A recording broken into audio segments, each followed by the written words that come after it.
Hello! Welcome to All Essays. Reach your academic heights. My name is Julie and I will be your instructor as we read through Decentralization and Democratization. The article source is embedded in the video description below. Feel free to read along. Please note that you can get a custom, plagiarism-free essay for as little as $10 a page at All Essays. The link is in the description. Chapter 6 Decentralization and Democratization in Indonesia, Lessons and Implications. The changes in Indonesia have been incremental. We still have the new order, or most of it. Anyway, the corrosive parts are still reigning in. We have a new administration but the new order keeps coming back in various ways. Dwight T. King 1. It is a paradox that, in an era when democracy seems to have emerged as the single most acceptable form of political organization, more and more people in both mature and young democracies are disengaging from the political process. Knight, Chigodu and Tandon, 2002, a breakdown of an authoritarian regime may be reversed even if democracy is established, it need not be consolidated. Under certain conditions, democratic institutions may systematically generate outcomes that cause some politically important forces to opt for authoritarianism. Hence, consolidated democracy is only one among the possible outcomes of breakdown of authoritarian regimes. Zwersky, 1991, 51. Introduction. The discussion in previous chapters provides a foundation for important theoretical insights regarding the nature and the significance of decentralization in Indonesia, as well as its relation to democratization in the regions. I have emphasized how decentralization practices in the regions promote popular participation in local political processes beyond electoral participation. By and large, the experiences of Bandung District and City of Cirebon in implementing decentralization between 1945 and 2006 lend support to the argument that decentralization does not necessarily lead to the growth of local democracy within which local ordinary people are able to exert their power to significantly influence local decision-making process. Although promoting democracy has become one of the stated goals of several decentralization laws, their enforcement in both regions has not promoted meaningful inclusion of local ordinary people in local political processes beyond electoral participation. In fact, it has been the weakest point of decentralization practices in both regions. Overall, the two case studies share a similar theme, namely that power remains actually concentrated in the hands of local elites and hence, local communities are constantly marginalized. Against this backdrop, in this chapter, I will examine a number of factors which have circumscribed the democratic potential of the decentralization program in Indonesia. Based on the experiences of a variety of countries, some theorists suggest that successful decentralization policies are contingent upon certain individual or collective prerequisites. These include a high degree of central state capacity, a well-developed civil society, strong political will among national as well as local political elites, strong social support, a long experience of democracy, a well-established multi-party system, strong enabling legal frameworks, and a culture of accountability, etc. Rondinelli, McCullough and Johnson 1989, 77-78. Crook and Manor 1995, 327. Arda and Favos 2001, 220. Heller 2001, 138-139. Regarding this assertion, analysts also emphasize that the extent to which these conditions work varies across countries. This means that some conditions work relatively well in certain countries, but in others they do not effectively facilitate the stated goals of decentralization policies. Kulipasa 2004, 771. In addition, Smoke, 2003, 12, and Kulipasa, 2004, 772. Also draw attention to the fact that there are cases where decentralization can achieve its potential benefits in the absence of those conditions, as well as cases where most of those prerequisites are in place, but decentralization has been undermined. Against the above line of thought, I would argue here that to a certain extent, the unfulfilled democratic potential of decentralization practices in Bandung and Cirebon can also be associated with the absence of some of the above favorable conditions. These include weak political will among both national and local political authorities, the absence of a vibrant civil society, and the lack of an attentive public. Needless to say, these factors vary across time and regimes.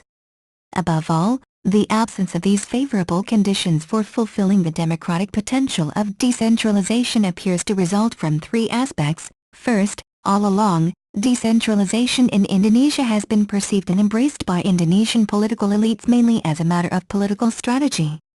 Second, the long-standing authoritarian system of government. And third, the primacy of pragmatic over political decentralization approach, both normatively and empirically. Decentralization in Indonesia, a matter of regime's political strategy? Among the most important factors which determines the design and the actual practices of decentralization and in turn, is expected consequences, for example, improving public service delivery, maintaining national integration and promoting local democracy, is the motivation of key actors in adopting the policy in the first place, Selly and Tulchin 2004. The experiences of many developing countries in Asia, Africa, and Latin America, for instance, attest that the motives of politicians that embrace decentralization policies are not necessarily as virtuous as those who design them. In fact, Smoke and Gomez, 2006-351. See also, for example, Eaton 2001a. Shaw and Thompson 2004, 3-4, observe that despite the efficiency and good governance rhetoric surrounding decentralization, the underlying impetus has been inherently political, meaning that the adoption of decentralization has been linked to central government's desire to accomplish their own particular political interests. The factors underlying political interest are country and regime-specific. They include, for instance, shoring up their legitimacy in the eyes of citizens usually amidst national political crisis, competition with rival political parties for popular support, pressure from subnational governments for more powers, and opportunity for a ruling party to consolidate power, Selly and Tulchin 2004, 299-302. Smoke and Gomez 2006-351. Many observers believe that these kinds of political motives have partly accounted for the failure of decentralization practices in many developing countries to deliver its democratic potential, Eaton 2001a. Friedman and Quijado 2004. Oxhorn 2004. Indonesia's decentralization experience is not an exception to the above phenomenon. Although promoting democratization has been one of the stated goals of Indonesia's decentralization programs, there has been significant gap between rhetoric and reality. The continuous marginalization of local people from local political processes has been partly rooted in the undemocratic political motives of both national and local political elites in adopting and implementing decentralization policy. As explained in Chapter 3, decentralization in Indonesia has never been constructed in a political vacuum. Hence, I would argue that the degree, pattern and process of decentralization has been strongly influenced by, borrowing Montero and Samuel's term, 2004, 5, political determinants, that is, regime responses to changing conditions and incentives within the context of rapid political and economic changes. During the revolution era, decentralization policies recognized the principle of extensive autonomy in all regions of the newly independent republic. However, such policies were actually constructed by national political elites as a means of establishing and maintaining national authority over many already operating local governments in those regions previously occupied by the colonial government. The policies were also constructed to fulfill other political ends, namely to gain international recognition, as contained in both Law No. 1 of 1945 and No. 22 of 1948 in the face of Dutch accusations that Indonesia was a puppet state of the Japanese. Thus, despite official claims that decentralization was embraced as an indispensable strategy in materializing a democratic system due to the country's size and diverse characteristics, the embrace of the policy during this period was not genuinely related to the intention of developing meaningful democratic system within the country, since those two basic laws were not followed by any clear operational directions whatsoever on how a democratic system of government would be crafted on the ground. This claim is underscored by the fact that there was no significant alteration in terms of local political processes in Bandung, Cirebon or other regions in the country. As Maryanov, 1958, 9, also observed, Many of the institutions and practices adopted or utilized by independent Indonesia have been reflections of those established by the Netherlands East Indies. Alterations in governmental structure turned out to be minor. Patterns of administrative behavior remain rooted in the Dutch traditional procedures. Accordingly, the experiences of both Bandung and Cirebon during post-independence until mid-1950s reveal that, except for the establishment of local government structures, the enforcement of Law No. 1 of 1945 and No. 22 of 1948 allowed neither effective decentralization nor democratization in the regions. Needless to say, the political situation during revolutionary era also contributed to the limited enforcement of the policies in the regions.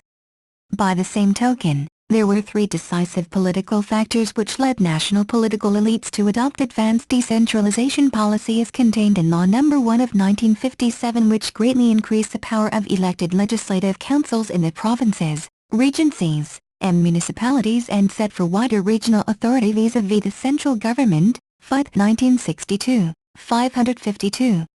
These factors were, first, a kind of political promise by the government of Republic of Indonesia to the former constituent states of the Republic of the United States of Indonesia, a federal structure created by the Dutch, when they voluntarily decided to join the Republic of Indonesia to establish the unitary state of the Republic of Indonesia. Second, the electoral calculations of various political parties in the Constituent Assembly to have wider mass bases in the regions and to play more influential roles in regional politics. And third, forestalling regional rebellions rooted in growing regional dissatisfaction concerning the central government's unfulfilled promises to carry out development. This was intertwined with other issues such as ethnic tension, economic imbalance and political rivalry between politicians in Java and the outer islands. Accordingly, most of the advanced provisions within Law No. 1 were considered to be immediate responses to the above political factors, such as the recognition of the principle of extensive autonomy which was applied based on the capacity of respective local governments and the election of heads of regions by the DPRDs. In addition, the direct election of members of the DPRD and the issuance of Indonesia's first fiscal balance law within the same year were also seen as inseparable efforts by national political elites to respond to those political factors. In turn, however, similar to its predecessors, such pragmatic and short-term political calculations by national political elites prevented decentralization achieving its idealized outcomes. As Bandung and Cirebon's experiences attest, until late 1950s, there was relatively little effective power actually decentralized. In addition, one might conclude that with the introduction of direct election of DPRD members and the election of head of region by the DPRD, local democracy was being crafted on the ground. However, it was not accompanied by channels of popular participation beyond the election. Recapping the above political motives in adopting such advances provisions in Law No. 1, neither central government policymakers nor democratically elected local governments in either case study considered this issue as among their political goals. Accordingly, the two case studies demonstrate that the dynamic of political parties and decentralization practices in Bandung and Cirebon clearly did not make local political process more open to participation by local people. Decentralization practices during the Sukarno and Suharto eras obviously confirm the argument that decentralization can be applied within authoritarian regime, Eaton 2001a, 3. Montero and Samuels 2004, 10. These cases, however, it was by no means aimed at achieving the various virtues routinely discussed by democratization theorists, but rather at tightening their control over the apparatus of local government at all levels in order to facilitate an authoritarian system. This was particularly fulfilled by making both subnational executives and legislatures appointed and hence, accountable to the national authorities. Thus, these local apparatus were nothing but the instruments of central government with their main function representing the central government's interests in the regions. Yet again, such decentralization was not made in a political vacuum. Prior to the enforcement of Presidential Edict No. 6 of 1959 concerning regional government and Presidential Edict No. 5 of 1960 regarding the Gotong Royong Regional Representative Council and Regional Secretariat, Sekretaris Daerah, Indonesia was hit by escalating political turbulence due to the outbreak of rebellions in Sumatra and Sulawesi, the repeated collapse of governing coalitions at the national level in addition to the failure of the Constituent Assembly to make a replacement for the provisional 1950 Constitution. In turn, these aspects triggered the issuance of a wave of government regulations by Sukarno intended to overhaul the system of government based on his personal concept of guided democracy. A democracy with a leadership, Van der Kroft 1957, 115. This concept was believed to be an alternative to troublesome Western concepts of parliamentary democracy which had supposedly led to the above political turbulence due to the weakness of government authority and the vehemence of political opposition, Van der Kroft 1957, 113. Thus, the new arrangements in local governance were specifically aimed at facilitating Sukarno's own concept of guided democracy, which required a total subservience of local governments to central government policies. Sukarno himself was closely involved in setting in place local government institutions, such as heads of regions and local councils. Suharto did not loosen up central control when he took over from Sukarno following the abortive conspiracy by left-wing officers in 1965 until his demise in 1998, Mali 1999, 75. In fact, severe economic and political crisis inherited from the previous regime contributed to the deepening of authoritarianism that fostered a highly centralized system of government. Suharto's regime believed that this mode of government could retain political and economic stability as its ultimate basis for overcoming the crisis. Another important determinant of Suharto's centralistic policy towards local government system was the need to establish and consolidate an effective government administration over the vast and diverse country. McAndrews 1986, 27-30.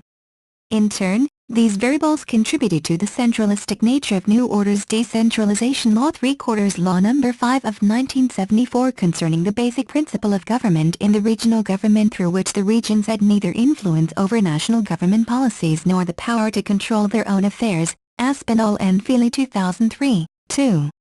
In essence, throughout Suharto's regime, local governments were mainly as implementers of various policies constructed and financially supported by the central government.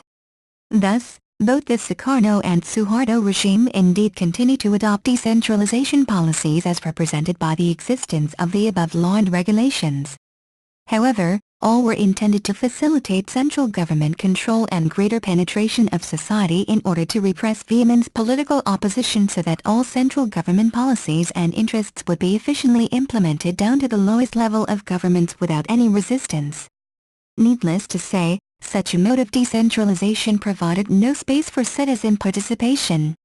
Many Indonesians had great hopes that the so-called Big Bang approach to decentralization launched in 2001 would at last bring into reality the various potential benefits of the policy, including democratic local governance.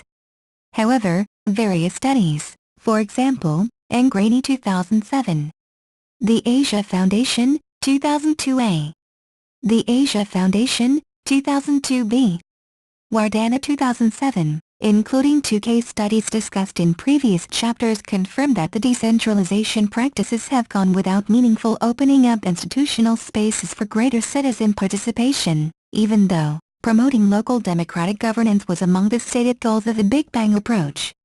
Yet again, a key problem was that realizing democratic potential was not among the main goals of the national political elites when they adopted the policy. Rather, as explained in Chapter 3, the Big Bang policy was motivated by a number of crucial political determinants that had little to do with developing local democracy or even with the neoliberal agenda of achieving a more effective and efficient public service. These included forestalling national disintegration amidst the emergence of separatist movements and the vocal demands for more autonomy from some resource-rich regions, Sukma 2003, 65. Hidayat and Entlof 2004, 271. Hoffman and Kaiser 2004, 17. Restoring the legitimacy of the state as well as national elites following the collapse of Suharto's regime, severe economic crisis, and the loss of East Timor, Smoke and Gomez 2006 353. Transferring financial burdens from the center to the regions amidst dramatic decline of central government's financial capacity following the economic crisis of 1997 to 1999, Hidayat and Entlof 2004, 271-272. And, no less important, electoral calculus of Habibis to garner the support of the regions prior to the presidential elections, Hoffman and Kaiser 2004, 17.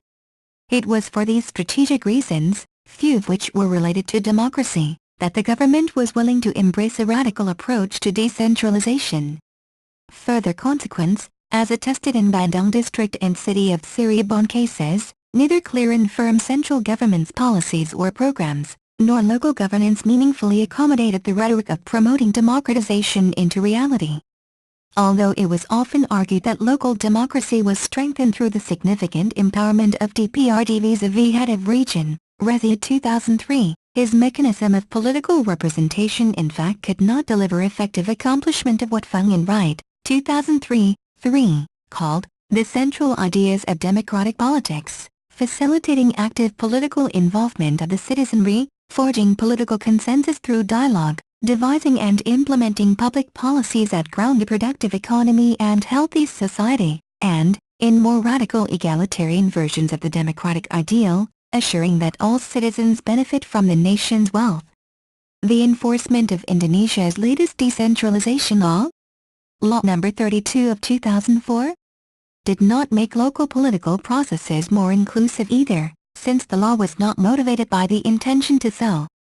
On the surface, it might appear that the formulation of the law was driven by the intention of the Megawati administration to curb the emergence of various abuses of Law No. 22 of 1999, such as rampant corruption and blatant money politics, ethnic parochialism, and the proliferation of excessive taxes which had led to a high-cost economy, to name some of the most worrying signs. Many perceive that all of these problems were rooted in imperfect laws and the lack of a clearly designed plan. Turner et al. 2003. Legao 2003. Legao and Jatajono N.D. More compelling is the argument that the attempt was a straightforward act of re-centralization. Such an act is particularly rooted in the nature of decentralization itself, which is not merely as an administrative business, but rather it involves the distributional struggles between national and subnational elites regarding control over local resources. Slater and Watson 1989, 511. Montero 2001, 44-45. Hodges 2003 b. 123. Accordingly, meaningful decentralization always faces enormous political obstacles and can be subjected to serious setbacks. One of the salient challenges is the preference of national elites to slow down the process of decentralization and to reinforce their attempts to control it. As Eaton, 2001 b. 102, suggests, national politicians can and do continue to use their legislative authority to modify the initial decision to decentralize. Thus, for national politicians, decentralization is neither inevitable nor irreversible. Eaton 2001 b. 101. I would suggest that the enforcement of the latest Indonesia's decentralization law, Law No. 32 of 2004, perfectly supports this line of argument. This contention is further strengthened by the fact that Law No. 32 restores and strengthens the province and the Ministry of Home Affairs positions in regional affairs at the expense of district government's authority. Echo 2005, 27-29. Riaz Rashida cited in Mayala 2005. The only new provision within Law No. 32 of 2004 embraced by many as a significant leap in decentralization and local democratization efforts regarded the direct election of heads of regions. However, as Fung Wright argues, 2003, the election of both legislative and executive offices are not sufficient to accommodate the influence of local ordinary people on local political processes beyond the election. As the experiences of Bandung and Cirebon attest, there has not been any significant alteration in terms of developing inclusive local political process in the aftermath of the head of region elections. It must be admitted that the promulgation of local regulation on transparency and participation in Bandung district in 2004 was actually a progressive step in institutionalizing active political involvement of local people. However, it has not been effectively implemented yet. Lack of political will on the part of local to consistently implement the regulation has ensured that it has had only rhetorical value. The claim that popular participation has been channeled through the annual development planning process is specious, since the process is actually still strongly dominated by local government officers. New arrangements in local governance based on Law No. 32 have in fact significantly reduced the power of DPRDs vis-à-vis heads of regions, since the former no longer have the power to elect and to hold the latter accountable, as regulated in the previous decentralization law. The head of region is now accountable to the central authorities with the president at the apex of the hierarchy. Thus, from a representative democracy point of view, there has been a significant retreat as well. Thus, the lesson seems to be that decentralization in Indonesia has been pursued mainly as a political strategy to fulfill certain political ends, particularly those of national elites within the context of political and economic crisis. Deepening democracy has never been the driving force behind decentralization reform. It is therefore no surprise that we find the lack of political will to realize the democratic potential of decentralization policies at any stage of Indonesia's history. Smoke, 2003-12, points out that among the most ubiquitous claims regarding impediments to decentralization's success is the lack of strong political will from various stakeholders involved in the process. Theorists do not all mean the same thing when they talk about political will. For some theorists, strong political will can be seen from the existence of constitutional or legal instruments made by political elites, both national and local. Rondinelli, McCullough and Johnson 1989, 77-78. Smoke 2003-12. Nevertheless, since many cases also show that decentralization policies cannot attain their intended goals, too, theorists also emphasize that constitutional and legal instruments are not sufficient to ensure workable decentralization policies. As Isaac, 2001-9, firmly argues, fundamental reforms cannot be merely legislated. Legislation remains empty phrases unless powerful movements oversee their implementation. Legislation is necessary but not sufficient for decentralization. Accordingly, as Rondinelli, 1983, 198-200, highlights, political will must also be measured from the actual realization of those normative arrangements, particularly by central political authorities transferring planning, decision-making and managerial authority to lower levels of governments, and also by local political authorities sharing their authority with local citizens through opening up effective channels for political participation so that local citizens, especially the poor and marginalized ones, are able to express their needs and demands and to press claims or national and local development resources. Thus, this dimension of political will is also essential, since in many cases, normative arrangements of decentralization are often used to facilitate political aims that have little to do with devolving power to lower level of government and utilizing this power to effectively fulfill local people's needs and demands.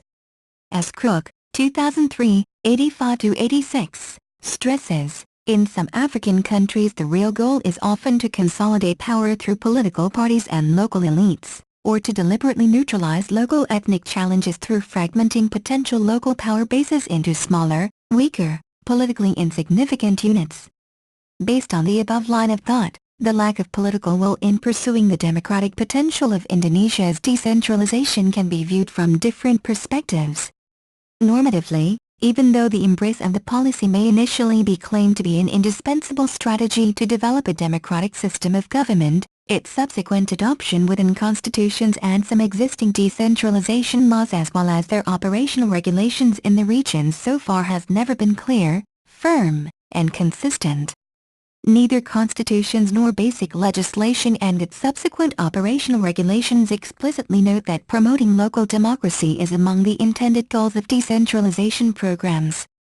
During the New Order era, development planning, Perangkanan Pembangunan, which was regulated within the Ministry of Home Affairs Regulation of 1982, Permendagri No. 9/1982, was claimed to be adopting a combination of top-down and bottom-up approaches.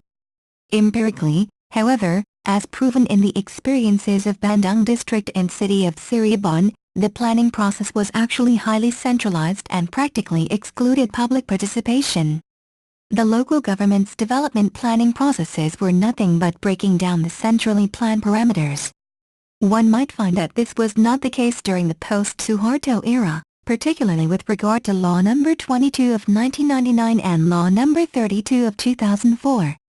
Indeed, some argue that Law No. 22 in particular, was intended to promote local democracy and participation, as evident in its preamble, in the implementation of regional autonomy is deemed to be necessary to emphasize more the principles of democracy, public participation, equal distribution and fairness, and considering the potential and regional diversity. Turner et al.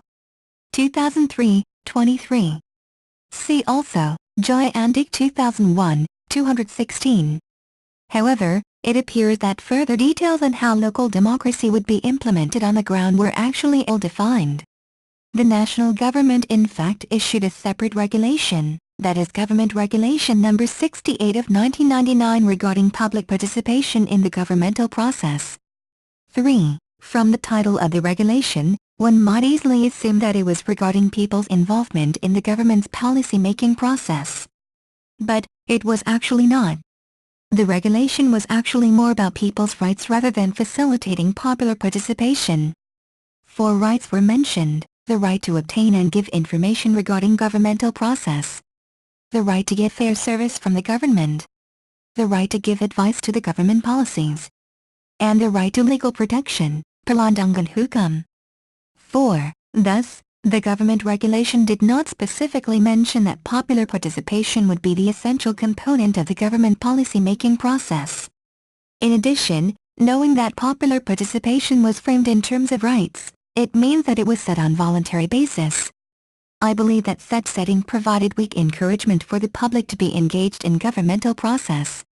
In the case of Law No. 32, its prologue reads, "Local government, which manages and oversees its own governmental affairs based on the principles of decentralization and made-wide, cooperating administration, is directed towards boosting people welfare through service improvement, empowerment, and popular participation, as well as improving regional competitiveness by taking into account the principles of democracy, equal distribution, fairness, specialness, keistimewaan, and specific characteristics, kekhususan, of a region within the system of unitary state of Republic of Indonesia." From the above prologue, there would appear to be no significant difference between Law No. 22 and Law No. 32. However, one might argue that central government, as the main architect of the law, showed stronger political will to uphold local democracy in Law No. 32 rather than its predecessor, based on 2 novel articles within the law, that is Article 56, 1, regarding the direct election of head and deputy head of local government, and Article 139, 1, which stated that local community has the right to provide input verbally or in writing for the preparation of or during the deliberation of a proposed bill. Direct election of head and deputy head of local government is undeniably desirable since, as Peterson, 1997, 14, argues, indirect elections have tended to perpetuate the strength of political insiders, who are often more accountable to their party hierarchy than to the public at large. Nevertheless, further analysis of other articles reveals that direct election of head and deputy head of local government actually lacked democratic orientation in 3 aspects. First, the election process was practically dominated by political parties' maneuvers, especially during the selection of the candidates for head and deputy head of local government, which is prone to power abuse by selling the office to the highest bidder. Second, there was strong intervention from national political party boards in determining the candidates. And third, the election gave no opportunity for independent candidates, like Ao and Jatujono ND. Hence, in the end, local communities have become the last component in the whole series of the election process. In other words, the novel provisions regarding the direct election of head and deputy head of local government only left the local community marginalized. More importantly, direct election is insufficient for developing strong local democracy since elections occur infrequently and allow for only limited citizen input or feedback regarding specific local concerns or policy options. Posner 2004, 57. Strong local democracy, Posner argues, needs to be backed up by active political participation of local constituencies beyond the mere act of voting. With regard to Article 139, 1, it appears that popular participation was provided for on a voluntary basis. What I'm pointing out here is that the article indicates that popular participation in local policy-making process was not an essential factor in the process. This point is underlined by the fact that there were no other provisions within Law No. 32 which obligated local government institutions to engage the local community meaningfully in the process. In 2004, the central government promulgated separated law regarding the formulation of legislations, namely Law No. 10 of 2004. Needless to say, the law brought about no significant alteration in terms of developing an inclusive policy-making process. The legislative process was actually dominated by executive and legislative body, both at national as well as local. There was no clear and firm statement on how both institutions might engage with the community members. There was only one article which mentioned popular participation. Oddly enough, this particular article was exactly the same as the Article 139(1) of Law No. 32 of 2004. In short, based on the above analysis, the claim that central government had stronger political will to promote local democracy within Law No. 32 was unjustified. In turn, this has contributed to the lack of political will on the part of local governments to pursue inclusive local government as indicated by the absence of local regulations regarding this matter in many local governments, including City of Siriabon, Ligao and Jadaljono ND, 20-21. A different phenomenon, however, occurred in Bandung District. In 2004, the DPRD of Bandung District initiated a local regulation, Perda No. 6 of 2004, regarding transparency and participation in the implementation of governmental affairs. It must be admitted that the essence of the Perda was far more advanced than PP No. 68/1999 and UU No. 10 of 2004 in a number of aspects. The preamble, point A, explicitly indicated, transparency and participation are significant aspects in developing and improving a democratic and responsive system of government. Hence it must involve community elements in the process of policy-making, implementation and evaluation in order to achieve governmental processes that are trustworthy, clean and authoritative. Participation was defined as public involvement, directly or indirectly contributing thoughts and opinions in every public policy-making process in order to make the process more responsive, transparent and accountable, Article 1(6). In another part of the Perda, all local government institutions were obligated actively to announce to the public information regarding their various activities, including their policy formulations processes and their implementation, Article 4(1) and 2. The Perda also obligated all local government institutions to give a proper response to any public inquiries regarding various aspects that were allowed by laws and regulations to be accessed by the public. From these various provisions, it is hard not to say that, normatively, Bandung District government had more political will than national government. However, as argued earlier, normative provisions become empty phrases without meaningful execution on the ground. Unfortunately, this has been a common phenomenon in many regions, including two case studies discussed in this thesis, as revealed in the following section.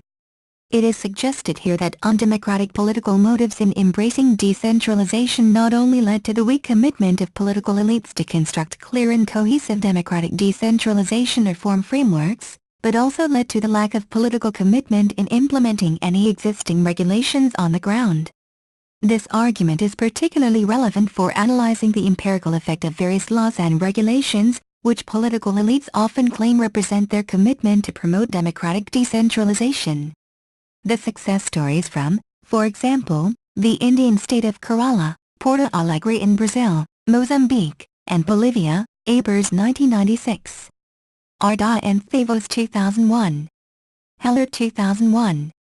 Isaac 2001. Kulipasa 2004, reveal that democratic decentralization requires not only firm and cohesive legislation, but most importantly it must be actively promoted by national as well as local political authorities.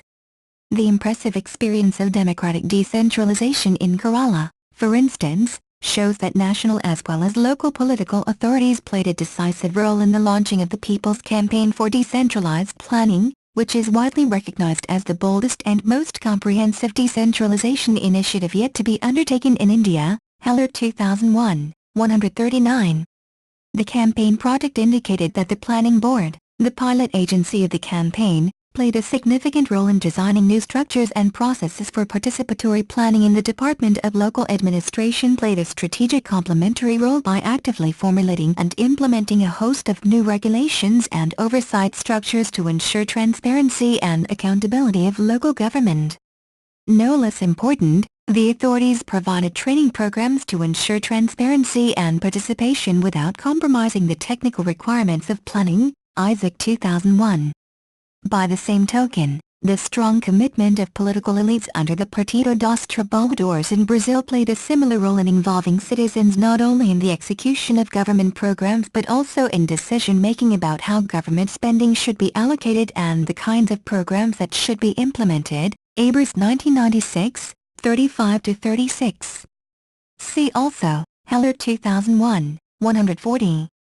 This was done by giving ordinary citizens wide chances to debate various issues such as housing, education, healthcare, and budgetary policy within a number of municipal and district-level councils and forums.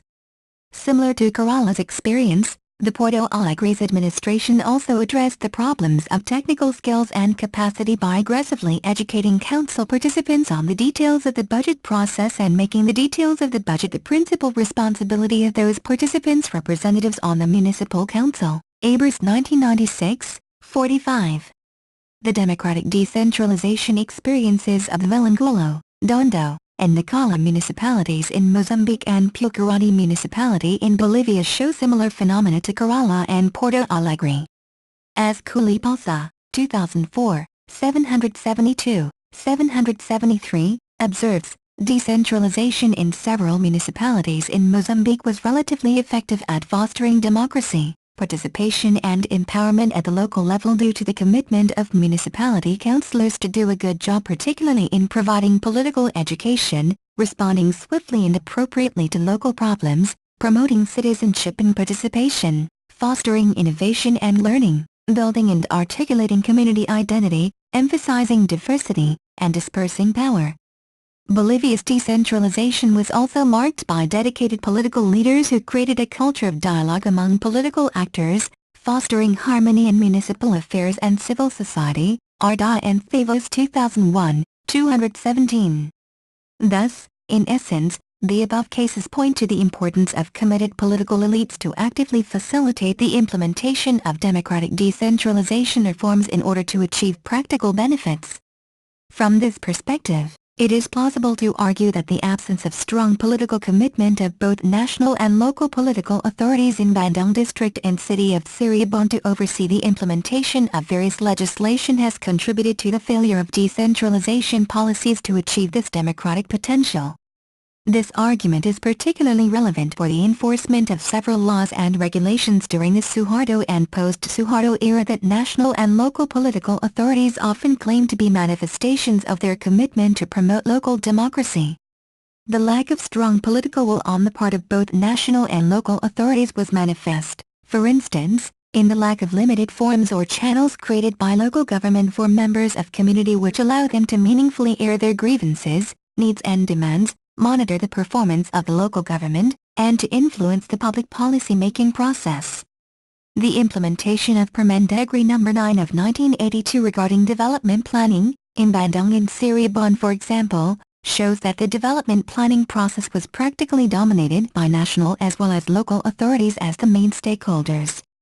In addition, the main activities of development planning at local level were no more than splitting up centrally planned development policies, left little room for independent local planning. The element of bottom-up planning was only conducted for the sake of formality since it involved only limited local community representation, usually in the form of appointed local officials and community leaders, toko masyarakat. Thus, it was conducted without participation of wider community. The formalistic nature of the bottom-up approach was accentuated by the fact that the results of the forums were defeated by centrally planned development policies that had to be accommodated by local government. The early post-Suharto years also brought little alteration. This assertion in fact has been common to many regions, not only in Bandung district and city of Cirebon, as evident in a survey conducted by the Asia Foundation in 2003. The survey discovered that, 1. The state continued to play a dominant role and the mode of the process was more top-down than bottom-up. This was particularly manifested in the fact that central government technical departments and agencies continued to exert strong influence in policy and program formulation in several sectors such as education, agriculture, and health. 2. Public participation remained limited. In development planning, For instance, the available bottom-up mechanism is still regarded as a formality. Community representatives tended to function more to receive inputs and relatively less to determine policy formulation. Local authorities including head of the region, local government officials, and the DPRD continue to play a dominant role in the dynamics of local public policy-making processes. These local authorities often articulated three justifications for this top-down and inclusive mode of policy-making process. It made a faster and more efficient policy process. It smoothed synchronization of local planning and regional policies. And local government has a better understanding of regional needs. The Asia Foundation, 2003, 12-13. These findings imply that both national and local political authorities lacked commitment to execute a number of existing legislations which could have developed more inclusive and democratic local government processes. In addition, to a certain extent, their justification also implies that they perceive the public as not having enough capacity to deal with public policy-making process. This justification might be well-founded. However, knowing that public lacked capacity, government authorities did not take any initiative to complement the enforcement of those legislations with any training programs as was done in Kerala or Porto Alegre in order to improve members of local communities' knowledge and awareness regarding so that they could improve their bargaining power vis-à-vis local government officials. Thus, national and local legislation regarding participatory development planning or regarding public participation in local policy-making processes in post-Suharto era did not bring any significant alteration in terms of meaningful public participation since there have not been serious efforts either by national or local political authorities to oversee existing legislation. Even if participatory development planning takes place at all, it is conducted for the sake of formality.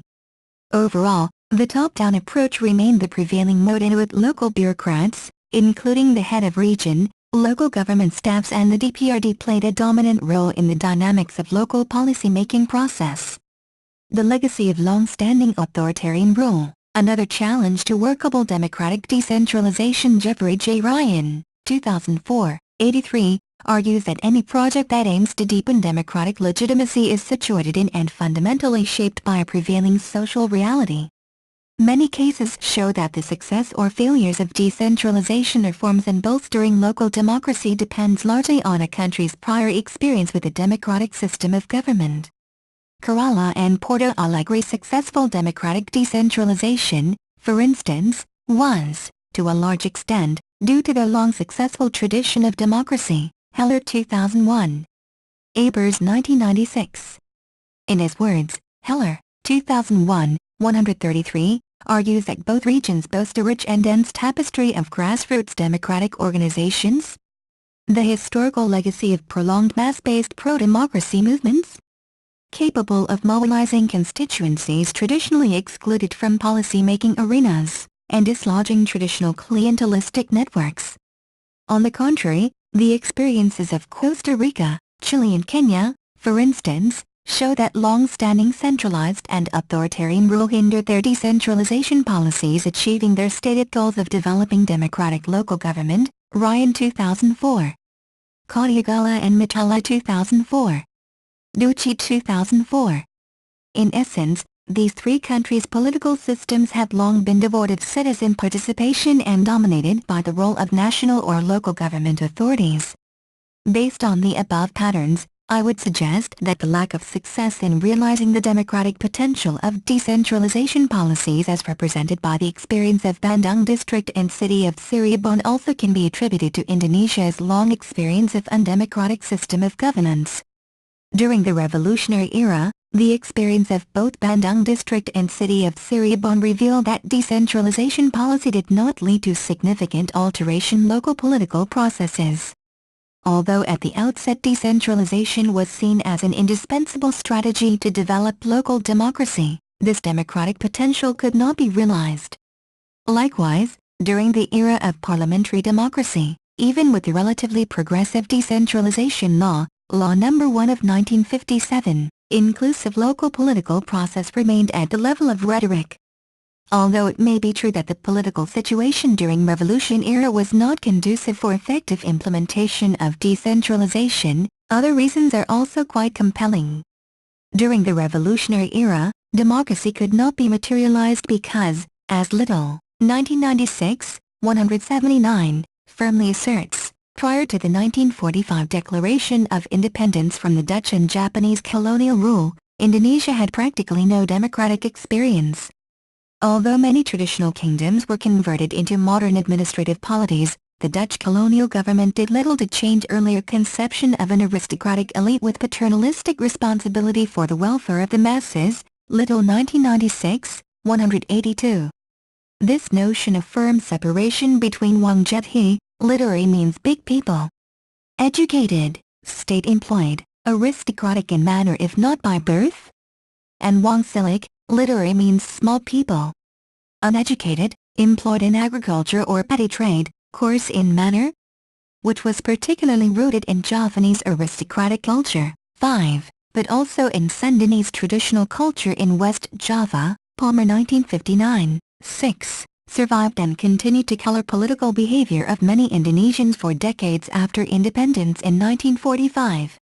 Ghaffar, 1999, 24, argues that this hierarchical relationship between two different strata has become one of main characteristics of Indonesian political culture. Among the most important political implications of such a relationship is that the decision-making process becomes the exclusive domain of a small group of Wong Jethi or political elite. Wong Cilik or the masses do not have access to the process. The only role Wong Cilik play is implementing any policies or decisions that are made beyond their involvement. Thus, it can be argued that elitist and exclusive local government practices as shown in Bandung and Cirebon during the revolutionary era also can be attributed to the persistence of the above hierarchical relationship. This line of thought also confirms Cadden's, 1952, 478, observation that there was a strong inclination toward authoritarian method because of the still surviving authoritarian tradition despite its awakened national consciousness and the much increased vigor of its political life at the village level. Peasant society was still not effectively linked with the national government in a mutually activated and mutually responsive relationship. The existing relationship was still predominantly a one-way affair, from the top down. In line with Ghaffar's analysis, 1999, 11. Democracy in the early days of the Republic was manifest only marginally in the form of basic structures of a democratic system such as political parties which were mainly geared to win the revolution by implanting the spirit of anti-imperialism and colonialism. Legislative bodies which consisted of appointed representatives from various political parties and functional groups. Executive bodies which played dominant roles managing daily governmental affairs, and no less important, the press which, similar to political parties, was directed towards supporting the revolutionary struggle. Thus, popular participation beyond the local elections was still an alien aspect in the local political process during this period. Many prominent observers perceive the period between 1950 and 1957 as among the most democratic era of Indonesia's political history with regard to the freedom of speech, association, press and so on. Likewise, during this period, due to the enforcement of three important pieces of legislation, that is Law No. 16 of 1950, Law No. 7 of 1950, and Law No. 1 of 1957, local democracy also altered at least in two respects. First, members of local parliament were directly elected by local constituents. Second, local parliament was powerful vis-à-vis head of region, since the former was granted the right to elect and to hold the latter accountable. The enforcement brought changes in the local political constellation similar to that of national level. Nevertheless, regional government and politics as shown in the analysis of Bandung district and city of Cirebon, and perhaps in other regions across Indonesia as Leg, 1957, in East Java, Central Sumatra and Sulawesi, and Skinner, 1959, observed in West Java, East Java, Central Sumatra and Sulawesi, were almost wholly dominated by urban elites with ambiguous ties to the mass of the population. Skinner, 1959, 5, asserted that, in moving from local up into regional levels of socio-political structure, the villager almost immediately and universally encounters leaders and officials, groups and causes, which are predominantly town and elite-oriented. The administrative officials are town-bred, often not from local area, and of markedly superior educational attainment and social status. Organizations based at regional levels are largely urban in character, and their leaders are seldom farmers. The councils, DPRD of Dewan Perwakilan Rakyat Daerah, at the Kabupaten level, even in areas where they were popularly elected in 1957, consists largely townspeople identified with the civil service or following other urban-type occupations. The ambiguous relationship between the elite and the masses in local politics was particularly accentuated by the fact that neither normative provisions nor empirical practices of local decision-making process indicated that popular participation was properly accommodated. One might argue that the direct election of members of local council by local constituents provides sufficient mechanism for developing effective local democracy. However, as argued earlier, direct elections are not sufficient for developing strong democracy since they only occur rarely and allow limited constituents' input and feedback regarding policies or local concerns. Posner 2004, 27. Meaningful popular participation might have been sufficient if it was then sustained by sophisticated and effective communication mechanisms between members of local councils and their constituents beyond the elections. However, as evident in Bandung district and city of Cirebon, this condition was absent. In fact, there was no significant reform in this regard. In the aftermath of the 1957 local council elections, local political processes continued to be the exclusive domain of local political elites. This assertion also confirms Palmer's 1959 and Legg's 1957, 61 observation.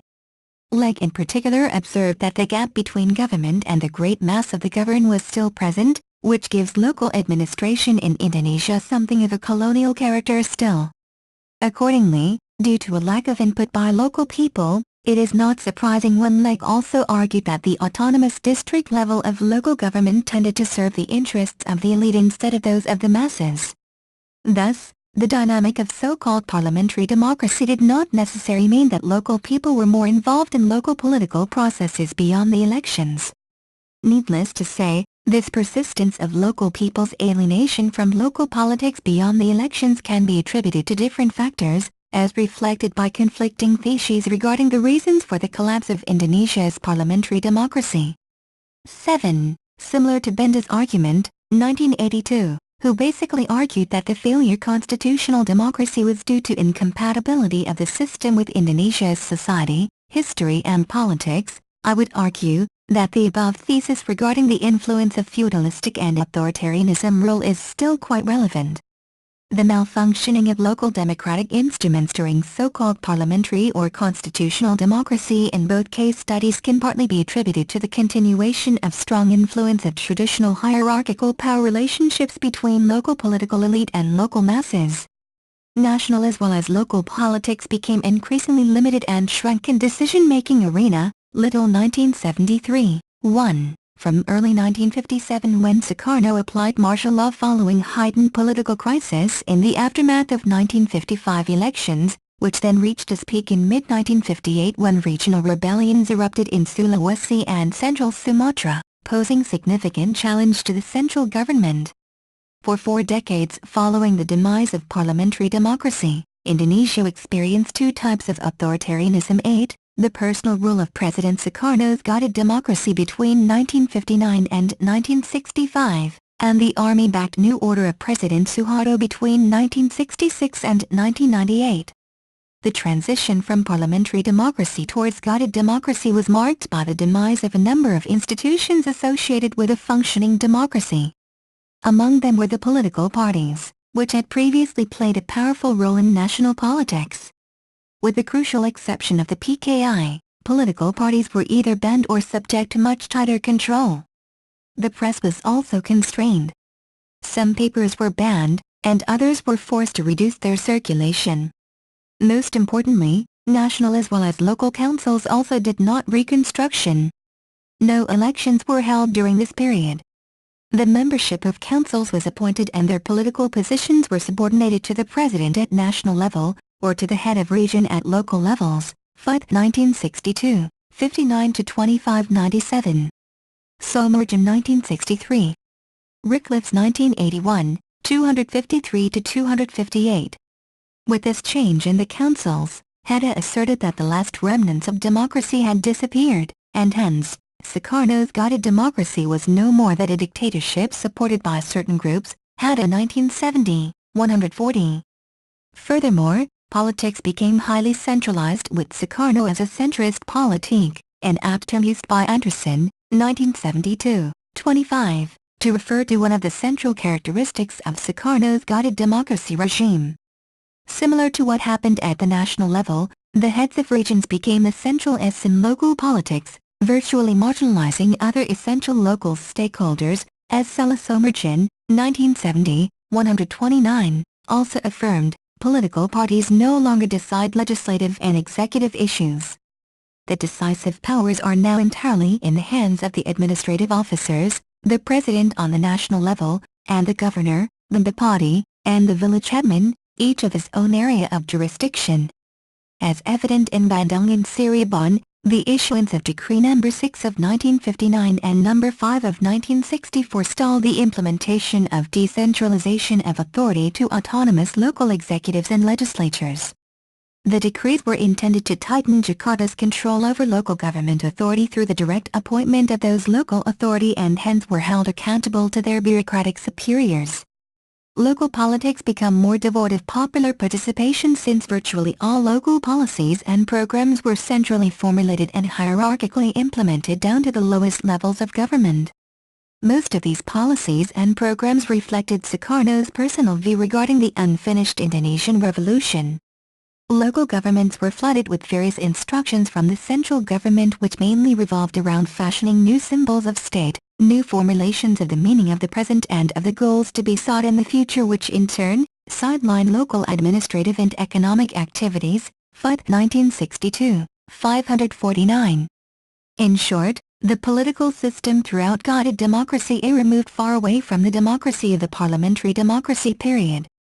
All the remnants of the democratic system developed during the previous period were shut down because they were basically perceived by Sukarno's regime as the source of the nation's instability and hence, forcefully replaced by an authoritarian system of government.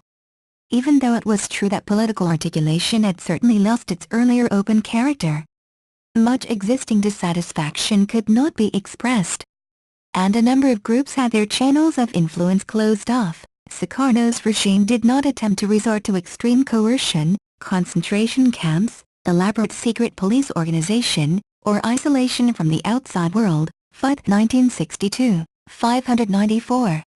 This fact was among the factors that differentiated Sukarno's guided democracy from Suharto's New Order regime. Instead of losing its momentum, the influence of authoritarianism was even stronger in the aftermath of the dramatic end of guided democracy in 1965. Emerging from crisis and turmoil and learning hard lessons from the previous regime, Suharto's New Order was shaped by the idea that government should be sufficiently insulated from sectional interests and public opinions to enable it to pursue policy in the national interest, Cribb and Brown 1995, 114. In turn, Suharto's regime relied heavily on the twin pillars of political repression and controlling political participation, Cribb and Brown 1995, 120. Phenomenal political repression was conducted in the immediate aftermath of the 1965 coup with the violent suppression of the Indonesian Communist Party, PKI, through mass killings and extensive imprisonment of leftists after the killings in various prison camps, Cribb and Brown 1995, 120.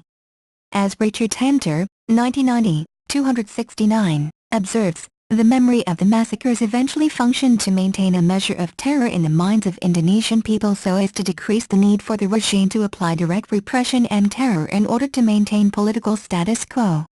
The event also led to the setting up of a repressive institution called Kopkamtib, Operational Command for the Restoration of Security and Order, 9. A special security command within the armed forces based on Sukarno's instruction to Suharto to restore security and order. Initially, Kopkamtib was used by Suharto an effective tool to eradicate the PKI and thus, communism, but then it became a powerful device within the Department of Defense and Security which gave the authorities the right to arrest and to hold anyone whom they suspected of conducting subversive activities, Little 1996, 19. Another powerful institution called the AKIN, State Board for Intelligence Coordination, 10, was also established with specific function of maintaining surveillance of the civilian community in order to track down dangerous dissent for referral to the security forces. Cribb and Brown 1995.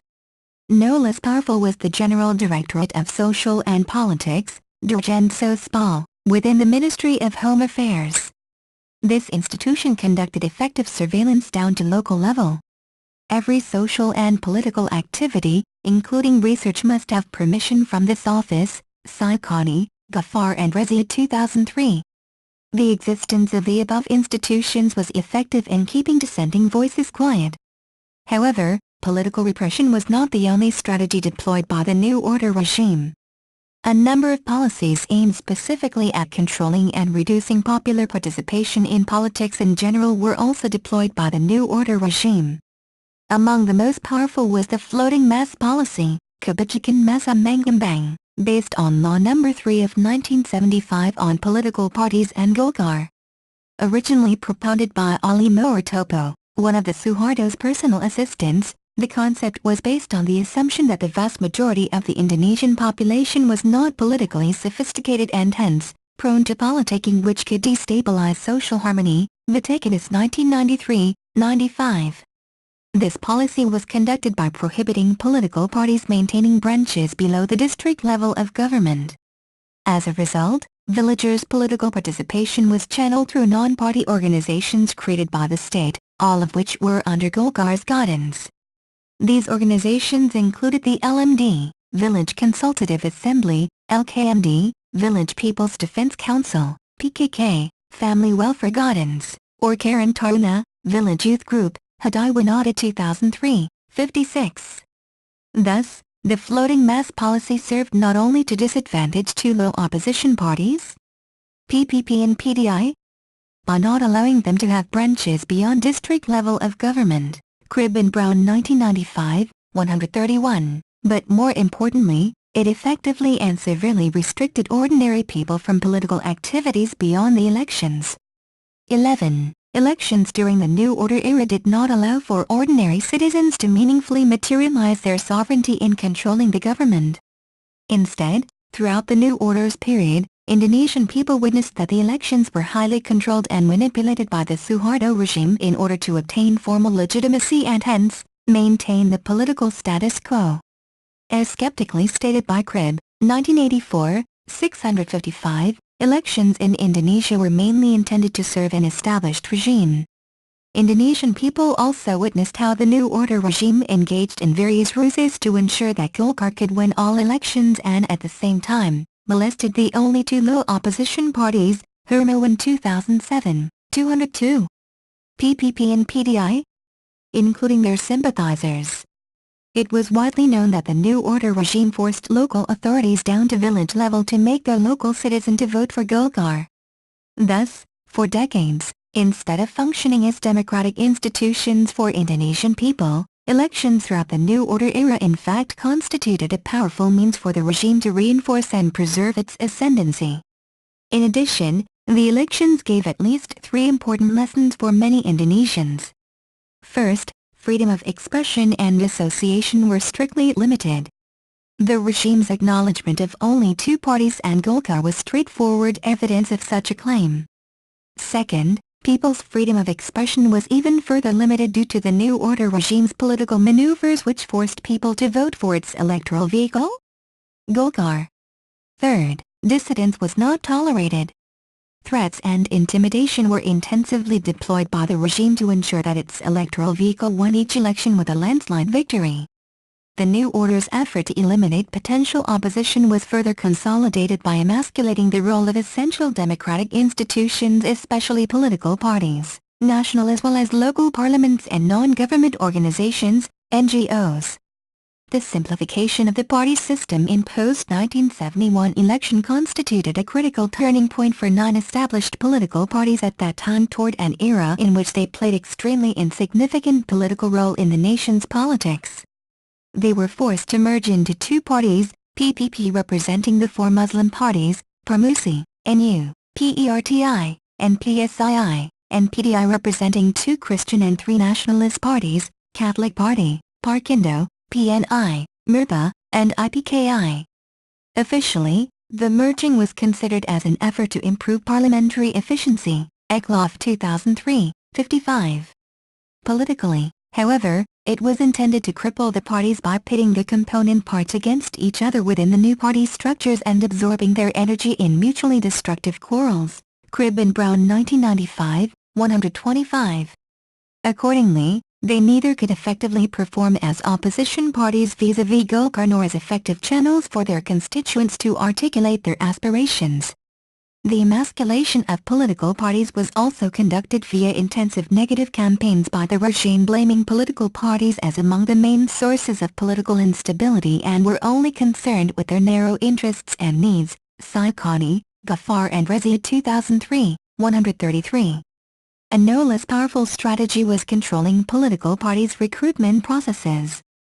With the Law on Political Parties and Golkar, Law No. 3 of 1975 and No. 3 of 1985, the President as Pembina, tutor, of political parties had the right to intervene in the internal affairs of parties, including determining the party's board, Hermowen 2007, 204. It was widely known that the New Order regime deployed various ways to ensure that political parties would not be led by critics of the government, Saikani, Ghaffar and Razia 2003, 133.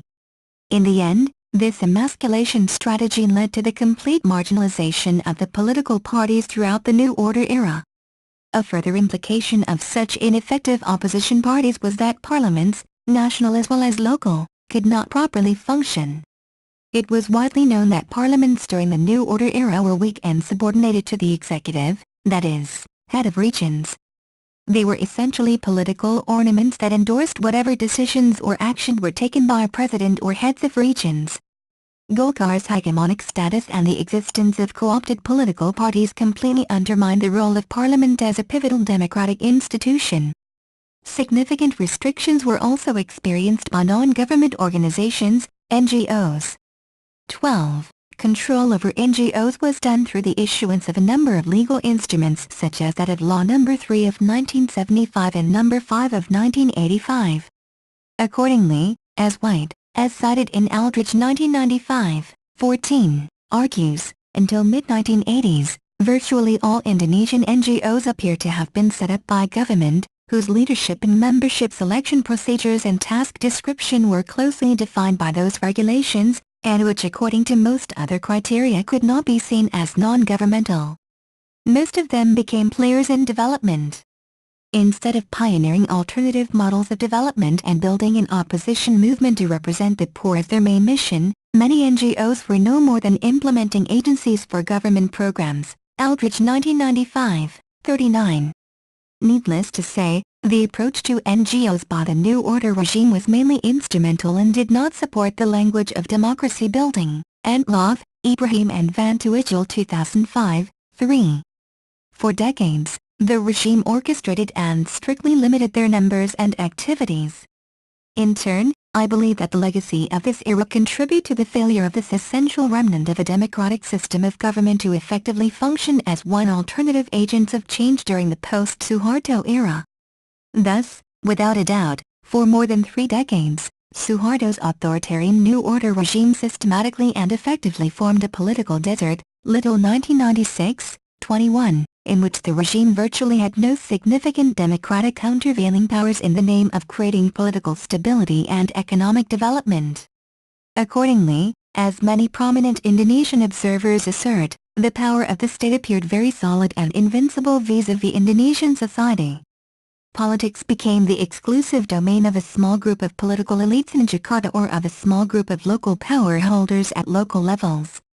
The concepts of bureaucratic polity, Jackson 1978, or neo-patrimonial regime, Robinson 1978.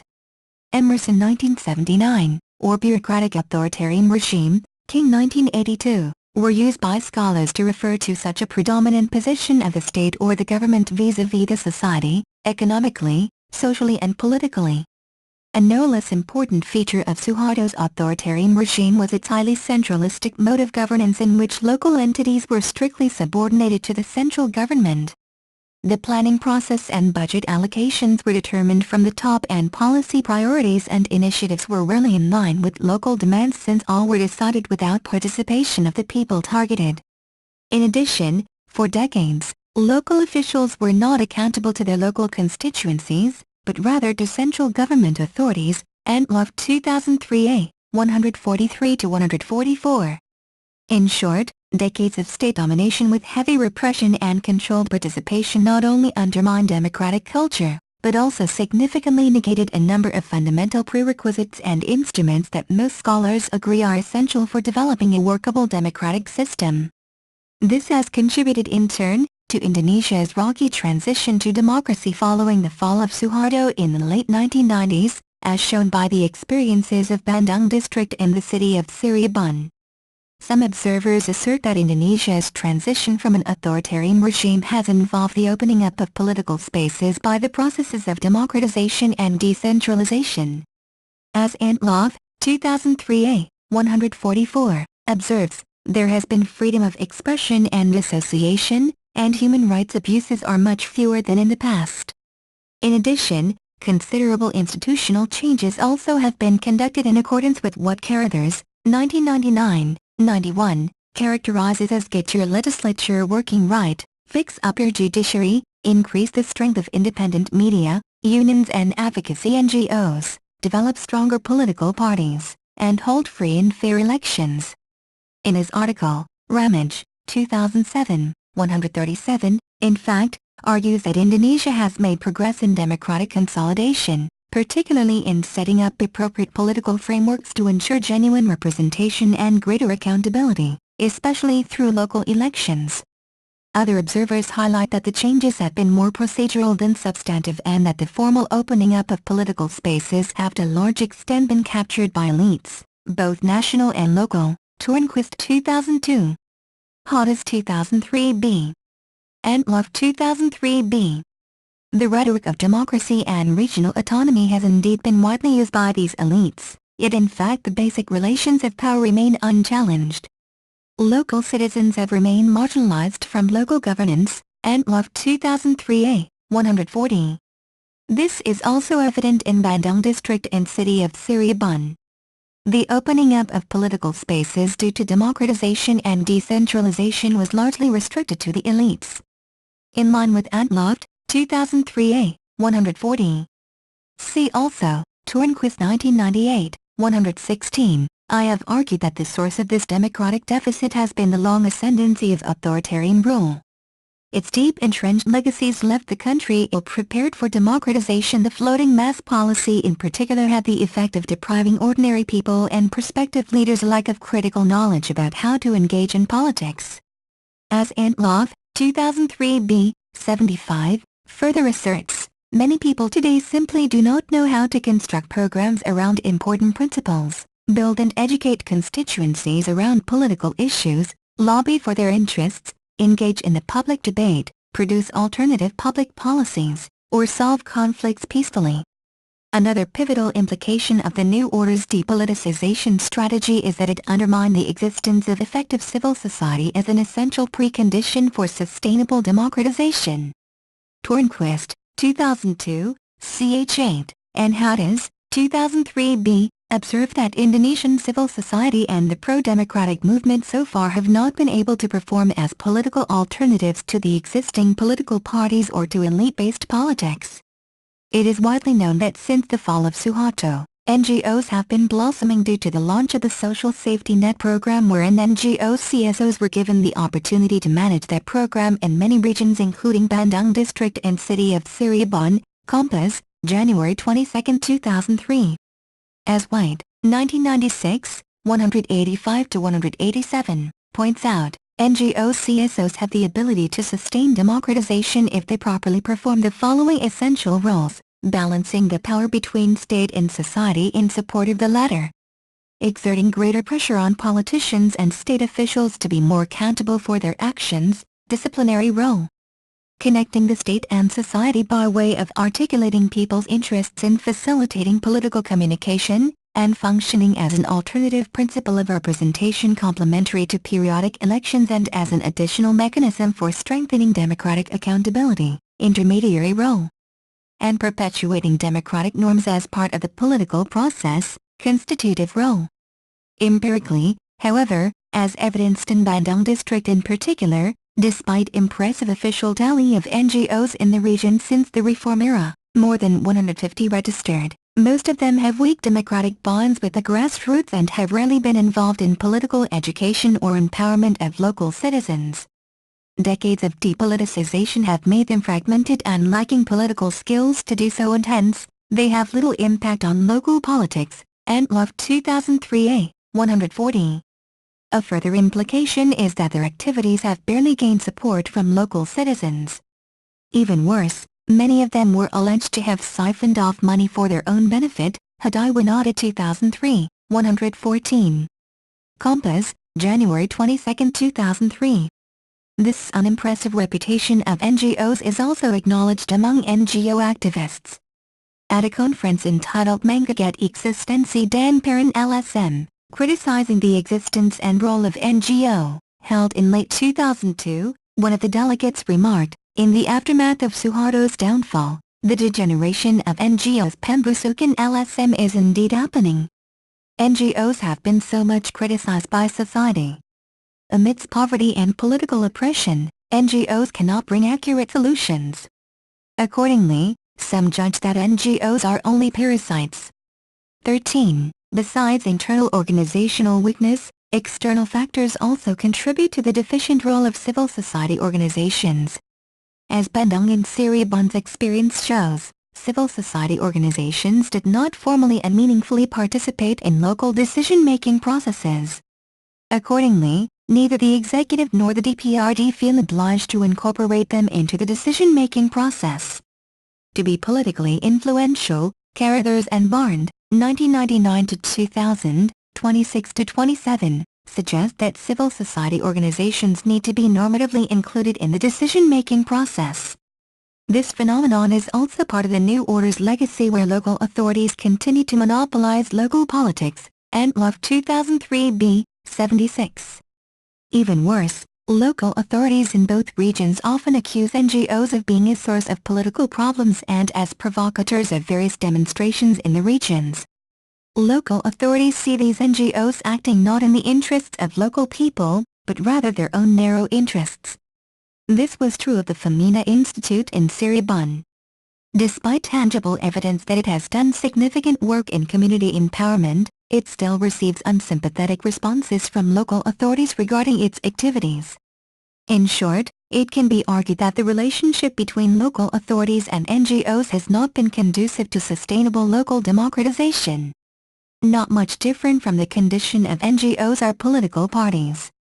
Recapping the experience of Bandung district and city of Cirebon in post-Suharto era, I would argue that it is in line with Hottes's 2003 c. 112, skeptical assertion that political parties in post-Suharto era, despite the fact that there have been a number of new political parties, do not constitute a force for reform with a clear agenda, but only express the interests of old predatory elements that now require new networks and have to operate in new ways to survive. The birth of new political parties was by no means matched by an expansion of people's representation. There has not been much change in terms of political parties' orientation. They are still focusing their attention on controlling public institutions and resources in order to enhance their own private accumulation. Particularly due to the fact that none of them commanded a majority following the first election of the post-reform era in 1999, they were preoccupied with building alliances with one another. Accordingly, they have not brought significant alteration in their relationship with their constituencies and in local politics. As shown in Bandung district and city of Cirebon, there was no significant alteration in terms of the pattern of political communication between existing political parties with their constituencies, and hence, their performance as articulators and aggregators of their constituencies' interests and aspirations. Similar to the previous era, the relationship between political parties and their constituencies only occurs during the elections. As Persedio, 2003, 687, skeptically observes, so far, political parties only exploit the masses to gain support for their own immediate interests. Beyond that, constituencies continue to be marginalized from local politics. Thus, in short, the existence of political parties has not been conducive to sustainable democratization. As Hottes, 2003 c. 113, argues that this is among the most terrible legacy of the disorganized civil society that we inherited from the New Order. Besides, most of the political parties that won the elections in the post-Suharto era such as Golkar, PDIP and PPP inherited the New Order party traditions, even having leaders who were nurtured under the New Order, Tolang 2003. In fact, AYTZ 2003A5 argues that many new political parties have become vehicles for many old national and local predatory elites under the New Order to reposition themselves in order to protect and further their interests. As a natural consequence, there has not been much change in terms of parties' organizational procedures or structures. They are still centralist and authoritarian in nature. Recapping the case in Bandung district, for instance, the case shows how the dominant role of party leaders, who are also executive chairs, over party cadres has significantly hindered the local parliament in effectively carrying out its strategic functions in lawmaking and ensuring the accountability of the executive. Under such conditions, political parties have not only stopped the local parliaments from functioning properly, but also have made MPs more accountable to their party machines and more alienated from their local constituents. Accordingly, it is difficult to expect that decentralization will enhance democratization since it is tainted by such dysfunctional political parties, which they are supposed to be mediators. Hoffman 2005, 231. Lyon Melkonian-Hoven 2005, 552. The existence of new political parties, such as PKS in Bandung and Cirebon, which has shown relative courage to become opposition party in the local parliaments, could not make much difference because they did not gain many votes. Accordingly, they are weak vis-à-vis the New Order era political parties in the parliaments. All of these factors contribute to the deficient role of political parties in sustaining local democracy. Overall, the experience of Bandung district and city of Cirebon confirm the argument that in decentralization program had so far failed to deliver its democratic potential in the form of inclusive local political processes, partly due to the legacy of the long periods of authoritarian rule under Sukarno and Suharto. Both regimes effectively eliminated a number of elements essential for effective decentralization in promoting local democratization, as scholars such as Manner, 1999, Heller, 2001, and Abers, 1996, suggest. The floating mass policy in particular not only effectively depoliticized ordinary people and made them have low political awareness, but also has made civil society organizations scattered, poorly organized and often detached from society in general. Tornquist, Persetio and Priono 2003, 5. Accordingly, they were not able to perform as effective facilitators of local democracy when the radical decentralization program was launched in the early 2000s, since they lacked a clear agenda on how to develop inclusive local politics. This has been made worse by the fact that local government institutions, particularly the local government, executive, and the local parliament, have not significantly opened the political space for public participation in civil society organizations. Political parties, which, theoretically, could have linked the political system and popular and other social movements, have not been conducive either. A further important implication is that it perpetuates elitist local political process, which is prone to the emergence of authoritarian system of government similar to that of during the New Order era. Pragmatic versus political approach. Another source of elitist local politics. The persistence of elitist and exclusive of local governance in Indonesia is a natural consequence of adopting a form of decentralization that emphasizes a pragmatic rather than a political approach, both normatively and empirically. Pragmatic decentralization is often associated with the promotion of increasing government efficiency in delivering public services. Rondinelli, McCullough and Johnson 1989, 57. A pragmatic approach, which underpins most international donor assistance, also emphasizes the importance of improving local government's technical as well as administrative capacity in designing and implementing a decentralization program. Rondinelli 1990. Nsoanka 1994. Schomulder 1997. Mali 2003. Thus, it situates decentralization within a technocratic realm of promoting administrative efficiency. Political decentralization is considered to be an indispensable strategy to broaden opportunities for public participation. Aziki and Mohan, 2005, 243, assert, decentralization ought to be promoted as a political project aimed at transforming state legitimacy and forging a new contract between citizens and the local state. In Schoenwalder's 1997, 759, words, within the political school, decentralization is viewed as a vehicle for political reform, or more precisely, a means to democratize a state apparatus which is considered the principal roadblock on the way to full democracy. This is particularly conducted by opening channels for popular participation, which can range from simple consultative mechanisms to meaningful involvement in decision-making processes. According to Boria, cited in Schoenwalder 1997, 760-761, this strategy serves two purposes. First, it facilitates the inclusion of the popular masses into the political system. Second, it allows direct input from the masses and other social movements. In turn, the democratic and participatory character of this strategy would exert a democratizing influence on administration, and hence, has the potential to counter anti-democratic tendencies, that is, authoritarianism, clientelism, and corruption.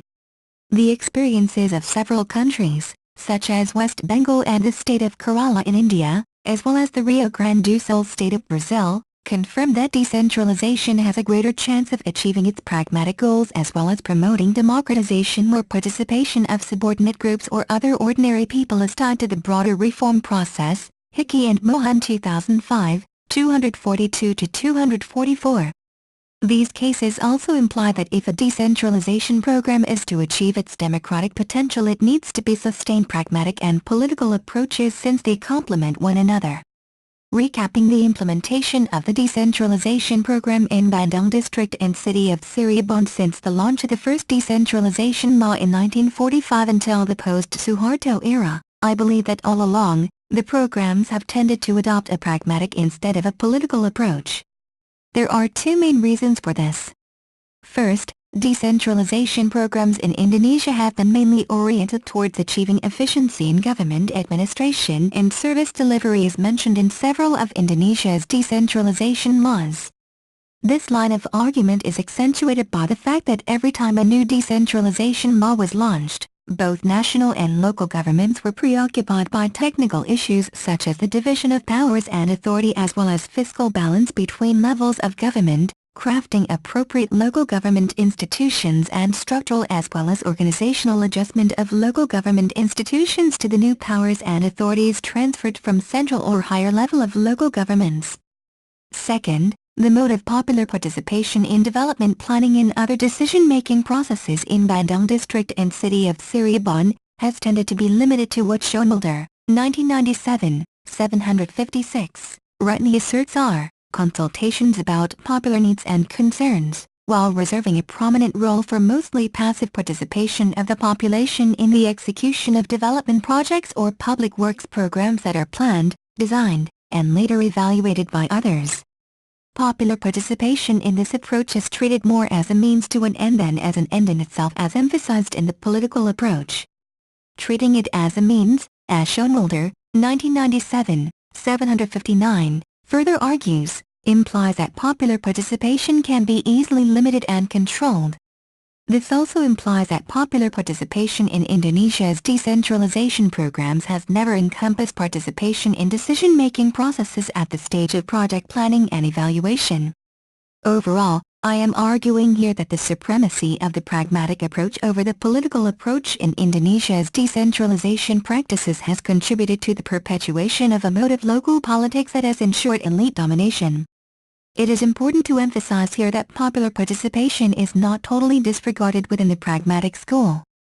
In fact, popular participation is also considered to be an essential factor within the school. However, unlike the political school which perceives popular participation as meaningful involvement of the masses in controlling and influencing decision-making processes, the pragmatic school perceives popular participation as community involvement, often compulsory, in the execution of various programs initiated, designed and then evaluated by the elites. Conclusion: based on the experiences of Bandung district and city of Cirebon, the central argument of this thesis is that there is no linear and straightforward relationship between decentralization policy and democratization. At no point since 1945 have the local populace in either region been included in local politics to an extent that they were able to exert significant influence in local decision-making processes beyond electoral participation. In both cases, powers continues to be concentrated in the hands of local elites. In this chapter, I have discussed several factors that have hindered the effectiveness of decentralization programs in promoting local democratization. It is argued that the persistence of elitism in local politics has three sources: the lack of strong commitment and support from national and local political elites due to undemocratic political motives when embracing decentralization programs in the first place. The legacy of the long-standing centralistic and authoritarian mode of governance which has led to the lack of essential enabling factors that are needed for sustainable local democratization. And, last but certainly not least, the strong influence of a pragmatic approach instead of political one in the implementation of decentralization programs which has tended to neglect the importance of meaningful popular participation. There have therefore been considerable institutional and political challenges in making democratic decentralization a reality in Indonesia. Finally, having argued the above, I do not mean to say that there has been and will not be any change at all. The praxis of decentralization so far, such as the emergence of relatively autonomous local government vis-à-vis central government, the direct election of heads of regions, and the emergence of grassroots civil society organizations undeniably provide a conducive foundation for realizing more inclusive and democratic local governance in the future. References: A Newspaper Compass, January 22, 2003, Organisasi Non-Pemerintah di Tengah dan Hujatan NGOs amidst criticisms and condemnation.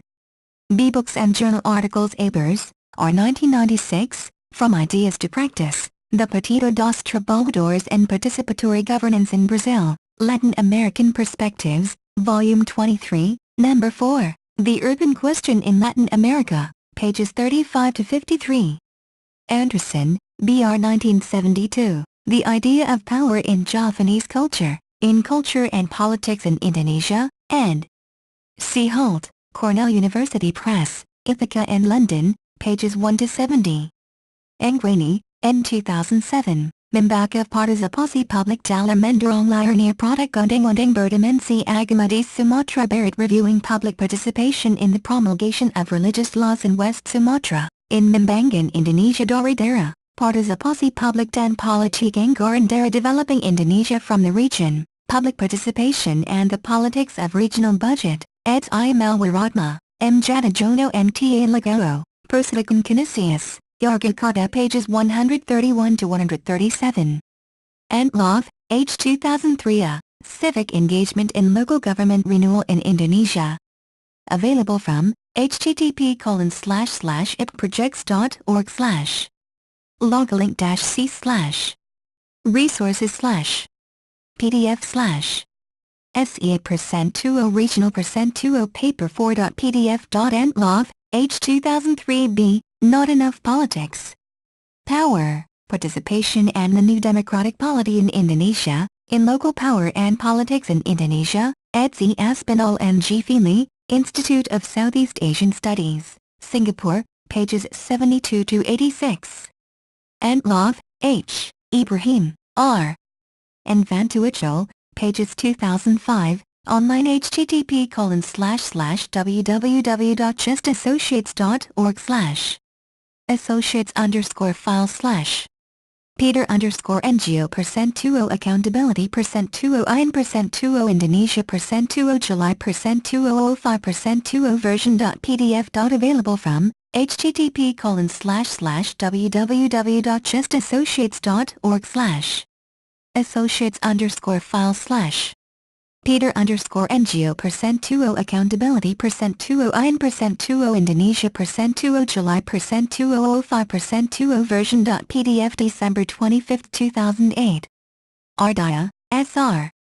and Thavos, L. 2001, Promoting Popular Participation, Lessons to be Learned from the Bolivian Decentralization Process, Mountain Research and Development, Volume 21, Number 3, pages 215 to 220.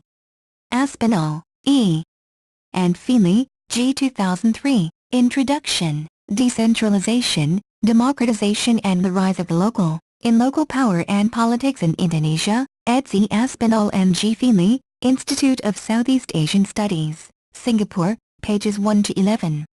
Benda, H. J. 1982, Democracy in Indonesia, in Interpreting Indonesian Politics, 13 Contributions to the Debate, eds. B. R. Anderson M. A. Cabin, Cornell Modern Indonesia Project Southeast Asia Program, Cornell University, Ithaca, New York, pages 13 to 21.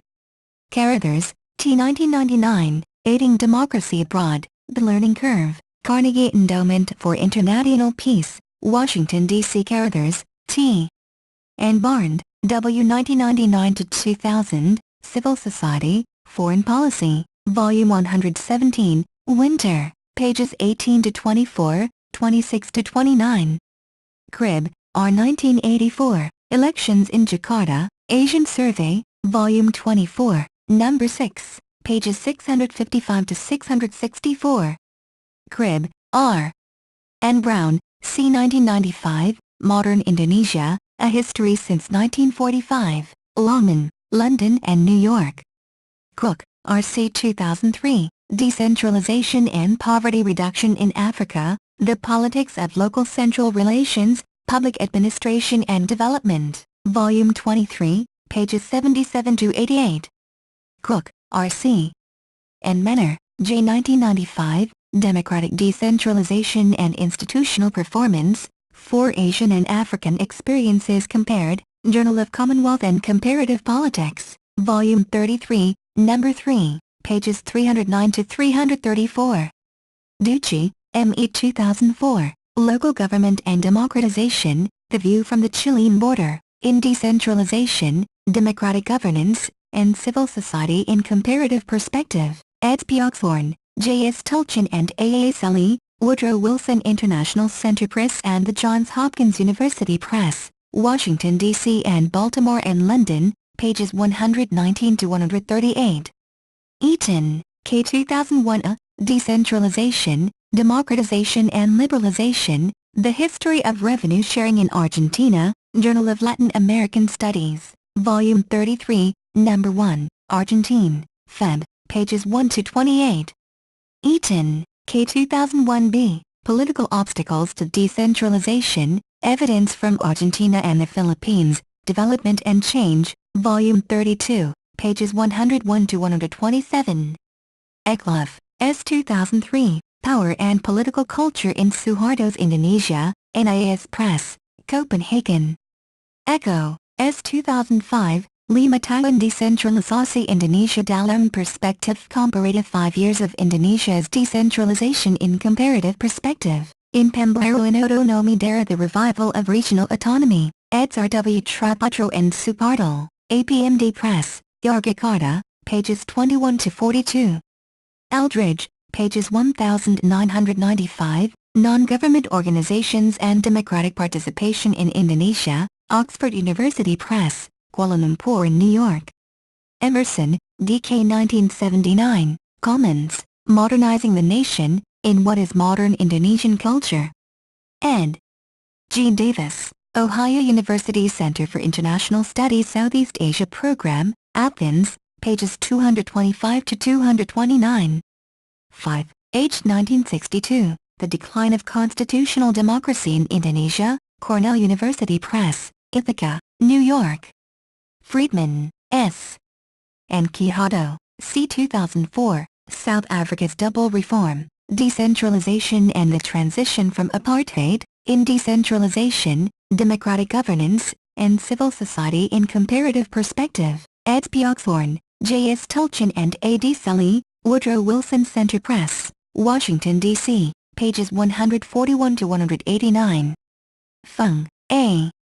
and Wright, E.O. 2003, Thinking About Empowered Participatory Governance, in Deepening Democracy, Institutional Innovations in Empowered Participatory Governance, The Real Utopias Project 4, eds. A. Fung and E.O. Wright, Verso, London and New York, pages 3 to 42. Ghaffar, A. 1999, Politik Indonesia, Transisi Menuju Demokrasi Pustaka Pelajar, Yogyakarta. Geertz, C. 1959, The Javanese Village, in Local, Ethnic, and National Loyalties in Village Indonesia, ed. G. W. Skinner, Yale University Southeast Asia Studies, New York, pages 34 to 51. Geertz, C. 1960, The Religion of Java, Free Press, Glencoe. Hadiwinata, B.S. 2003, The Politics of NGOs in Indonesia, Routledge Curzon, London and New York. Hottis, VR 2003 A, Decentralization and Democracy in Indonesia, A Critique of Neo-Institutionalist Perspective, Working Papers Series No. 47, May, City of University of Hong Kong. Hottis, VR 2003 B, Power and Politics in North Sumatra, The Uncompleted Reformasi, in Local Power and Politics in Indonesia, ed. C. Aspinall and G. Feely, Institute of Southeast Asian Studies, Singapore, pages 119 to 131. Hottis, VR 2003 C, Reconsidering the Idea of Democratic Transition in Indonesia, in Indonesia's Post-Suharto Democracy Movement, eds. S. A. Prasetyo, A. E. Priyono and O. Tornquist, Demos, Jakarta, pages 109 to 116. Hatta, M. 1970, A Dictatorship Supported by Certain Groups, 1960, in Indonesian Political Thinking 1945 to 1965, eds. H. 5 and F. G. Castles, Cornell University Press, Ithaca and London, pages 138 to 141. Heller, pages 2001, Moving the State, The Politics of Democratic Decentralization in Kerala, South Africa and Porto Alegre, Politics and Society, Volume 29, pages 131 to 163. Hermoen, Y. pages 2007, Political Parties and Elections in Post-Authoritarian Indonesia, in Democracy in Indonesia, The Challenge of Consolidation, eds. B.S. Hadiwinata and C. Schuck, Nomos, Baden-Baden, pages 201 to 217. Hickey, S. and Mohan, G. 2005, Relocating Participation Within a Radical Politics of Development, Development and Change, Volume 36, Number 2, pages 237 to 262. Hidayat, S. and Antloff, H. 2004, Decentralization and Regional Autonomy in Indonesia, in Decentralization, Democratic Governance, and Civil Society in Comparative Perspective, eds. P. Oxhorn, J. S. Tulchin and A. A. Sully, Woodrow Wilson Center Press, Washington, D.C., pages 266 to 291. Hoffman, A. L. 2005, Political Parties, Electoral Systems and Democracy, a CCROSS National Analysis, European Journal of Political Research, Volume 44, pages 231 to 242. Hoffman, B. and Kaiser, K. 2004, The Making of the Big Bang and Its Aftermath, A Political Economy Perspective, in Reforming Intergovernmental Fiscal Relations and the Rebuilding of Indonesia, eds. J. J. Martinez Vasquez and S. M. Indrawati, Edward Elgar, Cheltenham and Northampton, pages 15 to 46. Isaac, TMT 2001, Campaign for Democratic Decentralization in Kerala, Social Scientist, Volume 29, Number 9/10, pages 8 to 47. Jackson, K.D. 1978, Bureaucratic Polity, A Theoretical Framework for the Analysis of Power and Communications in Indonesia, in Political Power and Communications in Indonesia, eds. K.D. Jackson and L.W. Pye, University of California Press, Berkeley, Los Angeles, and London, pages 3 to 22. Jaya, W.K. and Dick, H. 2001, The Latest Crisis of Regional Autonomy in Historical Perspective, in Indonesia Today. Challenges of History, eds. G. Lloyd and S. Smith, Institute of Southeast Asia Studies, Singapore, pages 216 to 228. Cadden, G. in 1952, Nationalism and Revolution in Indonesia, Cornell University Press, Ithaca, New York. Kadiagala, G.M. and Mitala, W.V. 2004, Kenya's Decentralization Through the Devolution of Power, Advances and Limits, in Decentralization, Democratic Governance, and Civil Society in Comparative Perspective, Africa, Asia, and Latin America, eds. P. Oxhorn, J. S. Tulchin and A. D. Sully, Woodrow Wilson Center Press, Washington, D.C., pages 190 to 207. King, D.Y. 1982, Indonesia's New Order as a Bureaucratic Polity, a New Patrimonial Regime or a Bureaucratic Authoritarian Regime, What Differences Does It Makes? In Interpreting Indonesian Politics, 13 Contributions to the Debate, eds. B.R. Anderson M.A. Cabin, Cornell Modern Indonesia Project, Southeast Asia Program, Cornell University, Ithaca, New York, pages 104 to 116. Knight, B., Chiguru, H. and Tandon, R. 2002, Reviving Democracy, Citizens at the Heart of Governance, Erskine, London. Kulipalsa, F. pages 2004, Decentralization and Democracy in Developing Countries, An Overview, Development in Practice, Volume 14, Number 6, Nov., pages 768 to 779. Available from http://www.jstor.org/ stable/ 4030022 August 26, 2008. Lai, B. M. Melkonienhoven, R. 2005, Democratic Progress and Regress, The Effect of Parties on the Transitions of States to and Away from Democracy, Political Research Quarterly, Volume 58, Number 4, December, pages 551 to 564. Legg, J.D. 1957, Problems of Regional Autonomy in Contemporary Indonesia, Southeast Asia Program, Department of Far Eastern Studies, Cornell University, Ithaca, New York. Lagoa, T.A. 2003, Legal Framework and Problems on the 1999 Decentralization Program in Indonesia, in Regional Autonomy and Socio-Economic Development in Indonesia, A Multidimensional Analysis, eds. T.A. Lagoa and M. Takahashi, Institute of Developing Economies, Japan External Trade Organization, Chiba, pages 35 to 64. Lagoa, T.A. and Jatajono, M. Decentralization in Indonesia, How Far Can It Go? 1999 to 2006. Available from http://ipprojects.org/ loglink-c/ resources/ pdf/ Decentralization %20 Indonesia _English.pdf September 6, 2008. Little, R.W. 1973, Introduction, in Popular Participation in Modern Indonesia, ed.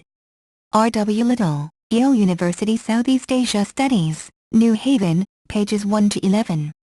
Little, W.R. 1996, Leadership and Culture in Indonesian Politics, Asian Studies Association of Australia in association with Allen and Unwin, Sydney. McAndrews, C. 1986, Central Government and Local Development in Indonesia, An Overview, in Central Government Local Development in Indonesia, ed. C. McAndrews, Oxford University Press, Singapore, pages 6 to 19. Malley, M. 1999, Regions, Centralization and Resistance, in Indonesia Beyond Suharto, ed. D. K. Emerson, M. E. Sharp, New York and London, pages 71 to 105. Malley, M.S. 2003, New Rules, Old Structures and the Limits of Democratic Decentralization, in Local Power and Politics in Indonesia, Decentralization and Democratization, eds. E. Aspinall and G. Feely, Institute of Southeast Asian Studies, Singapore, pages 102 to 116. Manner, J. 1999, The Political Economy of Democratic Decentralization, The World Bank, Washington, D.C. Maryanov, G.S. 1958, Decentralization in Indonesia as a Political Problem, Modern Indonesia Project Southeast Asia Program Department of Far Eastern Studies, Cornell University, Ithaca, New York. Montero, A. pages 2001, After Decentralization, Patterns of Intergovernmental Conflict in Argentina, Brazil, Spain, and Mexico, Publius, Volume 31, Number 4, pages 43 to 64. Montero, A.P. and Samuels, D.J. 2004, The Political Determinants of Decentralization in Latin America, in Decentralization and Democracy in Latin America, eds. A.P. Montero and D.J. Samuels, University of Notre Dame Press, Notre Dame, Indiana, pages 3 to 32. Mayala, MF 2005, Rise Resid, Terjadi Resentralisasi Pemerintahan di Indonesia, Kompas, December 2nd. Nasution, AB 1993, The Strife for Constitutional Democracy in Indonesia, Pustaka Sinar Harapan, Jakarta. Nsawanku, JM 1994, Decentralization and Democracy in Africa, International Review of Administrative Sciences, Volume 60, Number 2, pages 213 to 227. Oxhorn, pages 2004, Unraveling the Puzzle of Decentralization, in Decentralization, Democratic Governance, and Civil Society in Comparative Perspective, eds. P. Oxhorn, J.S. Tulchin and A.A. Sully, Woodrow Wilson Center Press, Washington, D.C., pages 3 to 30.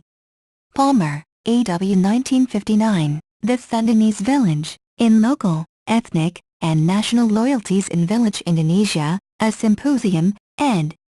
G.W. Skinner, Yale University Southeast Asia Studies, New York, pages 42 to 51. Peterson, G. 1997, Decentralization in Latin America Learning Through Experience, The World Bank, Washington, D.C. Posner, P.W. 2004, Local Democracy and the Transformation of Popular Participation in Chile, Latin American Politics and Society, Volume 46, Number 3, Fall, pages 55 to 81. Prasetyo, S.A. 2003, The Defeat of Pro-Democracy Movements and Party Pseudo-Alliances, in Indonesia's Post-Suharto Democracy Movement, eds. S.A. Prasetyo, A.E. Priyono, O. Tornquist and Contributors, Demos, Jakarta, pages 684 to 689. Zwerski, A. 1991, Democracy in the Market, Political and Economic Reforms in Eastern Europe and Latin America, Cambridge University Press, Cambridge. Ramage, D.E. 2007, Indonesia, Democracy First, Good Governance Later, Southeast Asian Affairs, pages 134 to 157. Resid, R.M. 2003, Regional Autonomy and Local Politics in Indonesia, in Local Power and Politics in Indonesia eds. E. Aspinall and G. Feely, Institute of Southeast Asian Studies, Singapore, pages 63 to 71. Rickliffs, M.C. 1981, A History of Modern Indonesia, The Macmillan Press Limited, London and Basingstoke. Robison, R. 1978, Toward a Class Analysis of the Indonesian Military Bureaucratic State, Indonesia, Volume 25, April, pages 17 to 39. Rondinelli, D. A. 1983, Implementing Decentralization Programs in Asia, A Comparative Analysis, Public Administration and Development Volume 3, Number 3, pages 181 to 207. Rondinelli, D. A. 1990, Decentralization, Territorial Power and the State, A Critical Response, Development and Change, Volume 21, pages 491 to 500. Rondinelli, D. A., McCullough, J. S. and Johnson, R. W. 1989, Analyzing Decentralization Policies in Developing Countries, A Political Economy Framework, Development and Change, Volume 20, pages 57 to 87. Ryan, J. J. 2004, Decentralization and Democratic Instability, The Case of Costa Rica, Public Administration Review, Volume 64, Number 1, pages 81 to 92. Schoenwalder, G. 1997, New Democratic Spaces at the Grassroots? Popular Participation in Latin American Local Governments, Development and Change, Volume 28, pages 753 to 770. Schoenwalder, G. 1997, New Democratic Spaces at the Grassroots? Popular Participation in Latin American Local Governments, Development and Change, Volume 28, pages 753 to 770. Sully, A.A.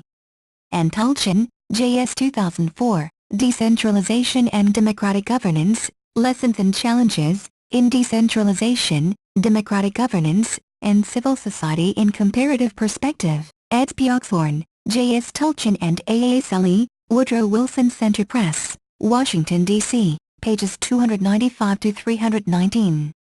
Salisomergen 1970, Guided Democracy and Our Cultural Traditions, in Indonesian Political Thinking 1945 to 1965, eds. H5 and F.G. Castles, Cornell University Press, Ithaca and London, pages 127 to 130. Shaw, A.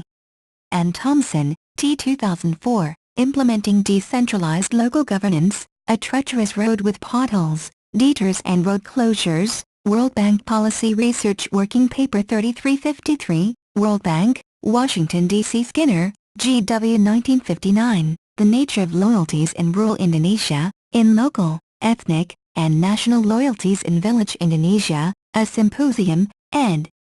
G.W. Skinner, Yale University Southeast Asian Studies, New Haven, pages 1 to 11. Slater, R.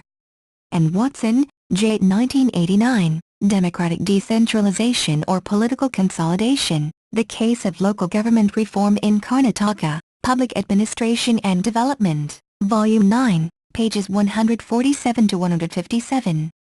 Smoke, pages 2003, Decentralization in Africa, Goals, Dimensions, Myths and Challenges, Public Administration and Development, Vol. February 23, pages 7 to 16. Smoke, P.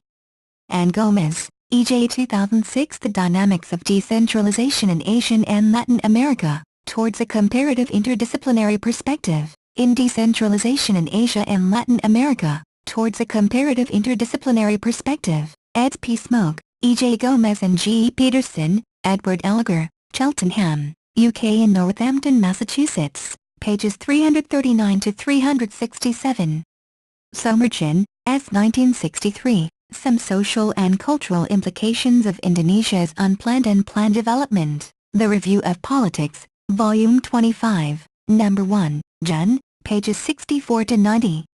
Available from http://links.jstor.org/ CSHI CSHI equal 0034-6705% 2819630 2925% 3A1% 3C64% 3ASOCIA% 3E.CO% 3B2-I.SUGMA, R 2003, Conflict Management in Post-Authoritarian Indonesia, in Autonomy and Disintegration in Indonesia, eds. D. Kingsbury and H. Aveling, Routledge Curzon, London and New York, pages 64 to 74. Saikani, Ghaffar, A.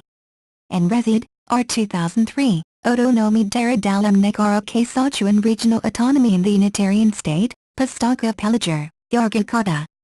Tenter, R. 1990, The Totalitarian Ambition, Intelligence Organizations in the Indonesian State, in State and Civil Society in Indonesia, ed. A. Budeman, Center of Southeast Asian Studies, Monash University, Clayton, Victoria, pages 213 to 288. Taufikur Rahman, M. 2008, Dwight Y. King, Entering a New Chapter of the Odyssey, Jakarta Post, June 10, 2008. Available from http://www.thejakartapost.com/ news/ 2008/06/ 10/ Dwight-Y-King-Entering-A-New-Chapter-Odyssey.html August 28, 2008. The Asia Foundation, 2002 IRDA First Report. The Asia Foundation, 2002b, IRDA Second Report. The Asia Foundation, 2003, IRDA Third Report. Tolling, R. 2003, Our Political Parties Are Not Representatives, in Indonesia's Post-Soeharto Democracy Movement, eds. S. A. Prasetyo, A. E. Priyono, O. Tornquist and Contributors, DMOC, Jakarta, pages 689 to 693. Tornquist, O. 1998, Making Democratization Work, From Civil Society and Social Capital to Political Inclusion and Politicization, Theoretical Reflections on Concrete Cases in Indonesia, Kerala, and the Philippines, in Democratization in the Third World, Concrete Cases in Comparative and Theoretical Perspective, eds. L. Rodebeck, O. Tornquist and V. Rojas, Palgrave Macmillan, New York, pages 107 to 143. Tornquist, O. 2002, Popular Development and Democracy, Case Studies with Rural Dimensions in the Philippines, Indonesia, and Kerala, Center for Development and the Environment, University of Oslo, Oslo. Tornquist, O, Presidio, S.A. N. Priyono, A.E. 2003, Floating Democrats, in Indonesia's Post-Soeharto Democracy Movement, eds. S.A. Presidio, A.E. Priyono, O. Tornquist and Contributors, Demos, Jakarta, pages 3-46. Turner, M., Podger, O., Sumarjono, M. and Tirthielsa, W.K. 2003, Decentralization in Indonesia, Asia-Pacific Press, Asia-Pacific School of Economics and Government, The Australian National University, Canberra van der Grove, J.M. 1957, Guided Democracy in Indonesia, Far Eastern Survey, Volume 26, Number 8, pages 113-124. Vitikinis, M.R.J. 1993, Indonesian Politics under Suharto, Order, Development, and Pressure for Change/Routledge, London and New York Word, K.E. 1974, The 1971 Election in Indonesia, an East Java Case Study, Center of Southeast Asian Studies, Monash University, Clayton, Victoria. Wardana, Haji A.M. 2007, Partisipasi Masyarakat dalam Pengelolaan Lingkungan Hidup di Bali Community Participation in Managing Environment in Bali, in Membangun Indonesia Daerah, Partisipasi Publik dan Politik Anggaran Daerah Developing Indonesia from the Region, Public Participation and the Politics of Regional Budget, eds. I.M.L.Wiratma, M. Jatajono and T. A. Lagoa, Persatuan Kinesias, Yogyakarta eds. I.M.L.Wiratma, M. Jatajono and T. A. Lagoa, Persatuan Kinesias, Yogyakarta, pages 161-166. White, G. 1996, Civil Society, Democratization and Development, in Democratization in the South, The Jagged Wave, eds. Arlugholm and G. White, Manchester University Press, New York, pages 178-219. 1. Cited and Taufikur Rahman, M. 2008, Dwight Y. King, Entering a New Chapter of the Odyssey, Jakarta Post, June 10, 2008. Available from http://www.thejakartapost.com/ news/ 2008/06/ 10/ Dwight-Y-King-Entering-A-New-Chapter-Odyssey.html August 28, 2008. 2. C. For example, Cook, R.C. 2003, Decentralization and Poverty Reduction in Africa, The Politics of Local Central Relations, Public Administration and Development, Volume 23, pages 77-88. Oniek-Ola, M. 2003, The Challenges of Implementing Decentralization, Recent Experiences in Uganda, Public Administration and Development, Volume 23, pages 105-113. Udraogo, HMS 2003, Decentralization and Local Government, Experiences from Francophone West Africa, Public Administration and Development, Vol. February 23, pages 97-103. 3. Peraturan Pemerintah Republik Indonesia Nomor 68 Tahun 1999 Tentang Cara Pelaksanaan Peran Serta Masyarakat dalam Penyelenggaraan Negara. 4. Article 2, pp. No. 68/1999-5, cf. Geertz, c. 1960, The Religion of Java, Free Press, Glencoe. Parts I and 3. 6. The Sundanese are the second largest linguistic and ethnic group in Indonesia and occupy much of the province of West Java. 7. In his seminal book, Fight argued that the collapse of constitutional democracy, the term he specifically used to refer to this period, was mainly caused by prolonged conflicts between two different elite groups, that is, solidarity makers and administrators or problem solvers. In essence, the conflicts were rooted in the different vision, strategy, and style of leadership in Indonesia's nation-building. The former was perceived to be the cause of the collapse of constitutional democracy in Indonesia. See for further details in 5, H. 1962, The Decline of Constitutional Democracy, pages 113-122. Harry J. Benda refuted Fight's thesis and proposed an alternative explanation for the failure of constitutional democracy that, in essence, it was due to alien political framework for Indonesia's society, history and politics. Constitutional democracy did not strike deep roots in the body social of Indonesia. See for details account in Benda, H.J. 1982, Democracy in Indonesia, in Interpreting Indonesian Politics, 13 Contributions to the Debate, eds. B.R. Anderson M.A. Cabin, Cornell Modern Indonesia Project Southeast Asia Program, Cornell University, Ithaca, New York, pages 13 to 21. More recent analysis comes from Adnan Buyung Nasution, a prominent Indonesian lawyer. In his dissertation, he proposes that the collapse of parliamentary democracy was due to similar interests between Sukarno and military elite to end the ongoing chaotic political process at that time. While Ghaffar, a prominent Indonesian political scholar, highlights two pivotal factors that contributed to the demise of the system, that is, the domination of politik aliran, literally means current politics, and weak social and economic basis. The former basically refers to the sharp social division based particularly on religion and ethnicity. Ghaffar identifies two main important political implications of such division, that is, centrifugal conflicts, and shaky political coalition, which both, in turn, contributed to the demise of parliamentary democracy. The weak social and economic basis particularly refers to the low level of people's education and income.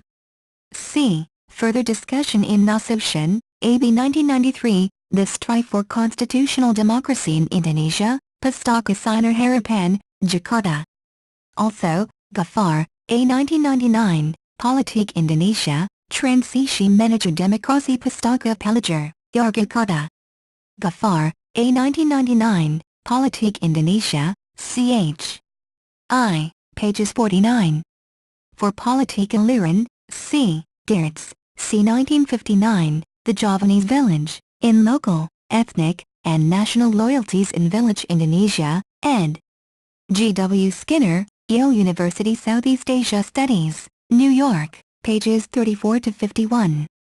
8. This categorization is based on Little, W. R. 1996, Leadership and Culture in Indonesian Politics, Asian Studies Association of Australia in association with Allen and Unwin, Sydney, pages 179.